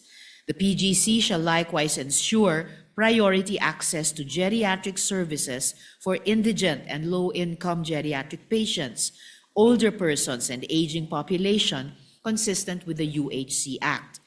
The PGC, in close coordination with the DSWD and NCSC, shall develop and implement programs related to the social welfare and social protection programs for the older persons and aging population. This provision shall further cover the inclusion, expansion, and enhancement of PhilHealth benefit packages for age-related conditions, long-term care, palliative, rehabilitative, and preventive health services that are responsive to the specific needs of older persons and the aging population. I so move, Mr. President. Any objection? Hearing none, the amendment is approved. Thank you, Mr. President. New sections on public-private partnership, completion of PGC, and congressional oversight. On page 3, between lines 13 and 14, insert new sections as follows. On new section 8, public-private partnerships, amendment from Senator Pia Cayetano and this representation, enabling the PGC to leverage private sector resources and innovation and ensuring sustainable operations and expanded access to quality care for older persons and aging population. On page 3, between lines 13 and 14, insert a new section 8 to read. Section 8, public-private partnerships. The PGC, DOH, and Public-Private Partnership Center, PPC, shall collaborate in pursuing public-private partnerships, PPP, for the establishment and development of geriatric care and wellness facilities, including related infrastructures, programs, and services that promote healthy aging and the welfare of older persons and aging population. The PGC may request the assistance of other national government agencies and local government units in seeking PPPs to ensure adequate support systems, sustainable operations, and innovative approaches in geriatric care. I so move, Mr. President. Any objection? Hearing none, the amendment is adopted. Thank you, Mr. President. On new section 9, completion period of PGC, amendment from this representation, setting the deadline and ensuring timely completion of the PGC in response to the concerns raised that the PGC will potentially become a white elephant project. Section 9, completion of the Philippine Geriatric Center. The DOH, in coordination with the implementing agencies, shall ensure that the PGC is fully constructed, equipped, and operational within 5 to 7 years from the effectivity of this act. I so move, Mr. President. Any objection? Hearing none, the amendment is approved. Thank you, Mr. President. And finally, on new section 10, congressional oversight. Amendment from this representation providing for congressional oversight, monitoring, and accountability to ensure timely completion of the construction, procurement, staffing, and operational readiness of the PGC. Section 10, congressional oversight and monitoring. The Senate Committee on Health and Demography and the House of Representatives Committee on Health shall exercise joint congressional oversight over the implementation of this act, particularly the planning, construction, equipping, and operationalization of the Philippine Geriatric Center, PGC, including the timely completion of its infrastructure and facilities. For this purpose, the DOH, in coordination with other concerned agencies, shall submit to the said committee semi-annual reports detailing the physical and financial status of the project, compliance with approved timelines and project milestones, procurement activities, and any delays, constraints, or deviations affecting implementation, together with corresponding corrective actions. The committees may conduct hearings, site inspections, and technical briefings, and may require the submission of documents and records necessary to ensure transparency, accountability, and compliance with this act. In cases of unreasonable delay, cost overruns, or material non-compliance, the committees may recommend remedial administrative actions, policy reforms, or legislative measures without prejudice to the conduct of audit, investigation, or review by the Commission on Audit, COA, and other appropriate oversight bodies. The joint congressional oversight under this section shall continue until the PGC is fully constructed, equipped, and operational. Then renumber the succeeding sections accordingly. I so move, Mr. President. Any objection? Hearing none, the amendment is approved. Marami pong salamat, Mr. President. And Mr. President, in closing, I thank Senators Pia Cayetano, Bongo, and Robin Padilla for their proposed amendments. With these amendments, now fully integrated, we have further strengthened the Philippine Geriatric Center Bill to ensure that it is inclusive, age-friendly, and fully aligned with the universal healthcare framework and internationally agreed upon development goals. I therefore respectfully move that the period of amendments be closed so that we may proceed with the approval of this important measure. And finally, on behalf of the authors of the Philippine Geriatric Center Bill, Senators Mark Villar, Lito Lapid, Jinggoy Estrada, Bongo, Loren Legarda, Erwin Tulfo, Majority Leader Mig Subiri, Rafi Tulfo, and Joel Villanueva, maraming salamat, and may our senior citizens and elders live long and healthier, Mr. President. Majority Leader. What does the Majority Leader say? Thank you, Mr. President. Before we act on the request of our dear colleague, may I also be made a co-author of the measure, Mr. President, co-sponsor? I have an author, okay. You already are. My two colleagues here also want to be made. They are already. Including Senator Legarda? Yes. So she asked me the age now of geriatric age. Sabi ko, I really don't know if it's 60 as senior citizen or 70. Anyway, Yes, Majority President. Leader, I need not come up with a disclosure because I don't think I will benefit from that law, no? Yes, that's true. Mr. President, half in jest, but also because of my inquiring mind, I'm one of the authors, but I don't recall seeing a definition of terms of geriatric. But it's way past the period of definition of terms. You already closed the period of amendments. But when I ask the Majority Leader, I will just tell you later after adjournment. What he said What he said about you and me and Senator Lacson. No. about you. About no, me? of course not. I I actually did not say anything, Mr. President. I was just pointing to the direction there. But marami Mr. din dito. Huwag mapipilipat ang dila ng Tabukidnon. That's why I will hold, lest I say something. But the Senate President is always a good sport, and I will tell him exactly what you said. Actually, papunta na rin kami dyan ni Senator JV. We're on our way. Few more years to go, and we'll also be senior citizens. So, You know, there's one thing, one advice I can give you, Majority Leader Senator Subiri. Do not be afraid of old age. Try to reach it. oh, good words of wisdom. Words of wisdom from our Senate President. But I believe Senator Risa would like to be recognized once again. Senator Hontiveros. Just a quick point of information, Mr. President, sa point ni raise ni Senator Loren. Tama po sila. There's actually no definition of geriatric dahil ang geriatric po has less to do with numerical age kasi there are seniors in full or practically full capacity of their physical and mental health. Mas po may reference sa geriatric conditions na may kinalaman po sa So progressive na geriatric diminution conditions sa does not capacities. have nothing to do with age. Actually po, not strictly. Good, Salamat po, because Mr. President. there is one thing also that I practice. I do not let the old man in. Yan, Mr. President. Yes. No. All right, Thank you, Mr. Majority Leader. President. That's why hindi Di- alata, di- Mr. President, na 65 ka lang. Yes, Mr. President. Mr. President, I move to close the period of amendments. So move, Mr. President. Amendment. Any objection? Hearing none, the period of amendments closed. And Mr. President, this is supported by almost all our colleagues. I think this is a very non-controversial bill. I consider this a happy bill for our... Sorry. Who?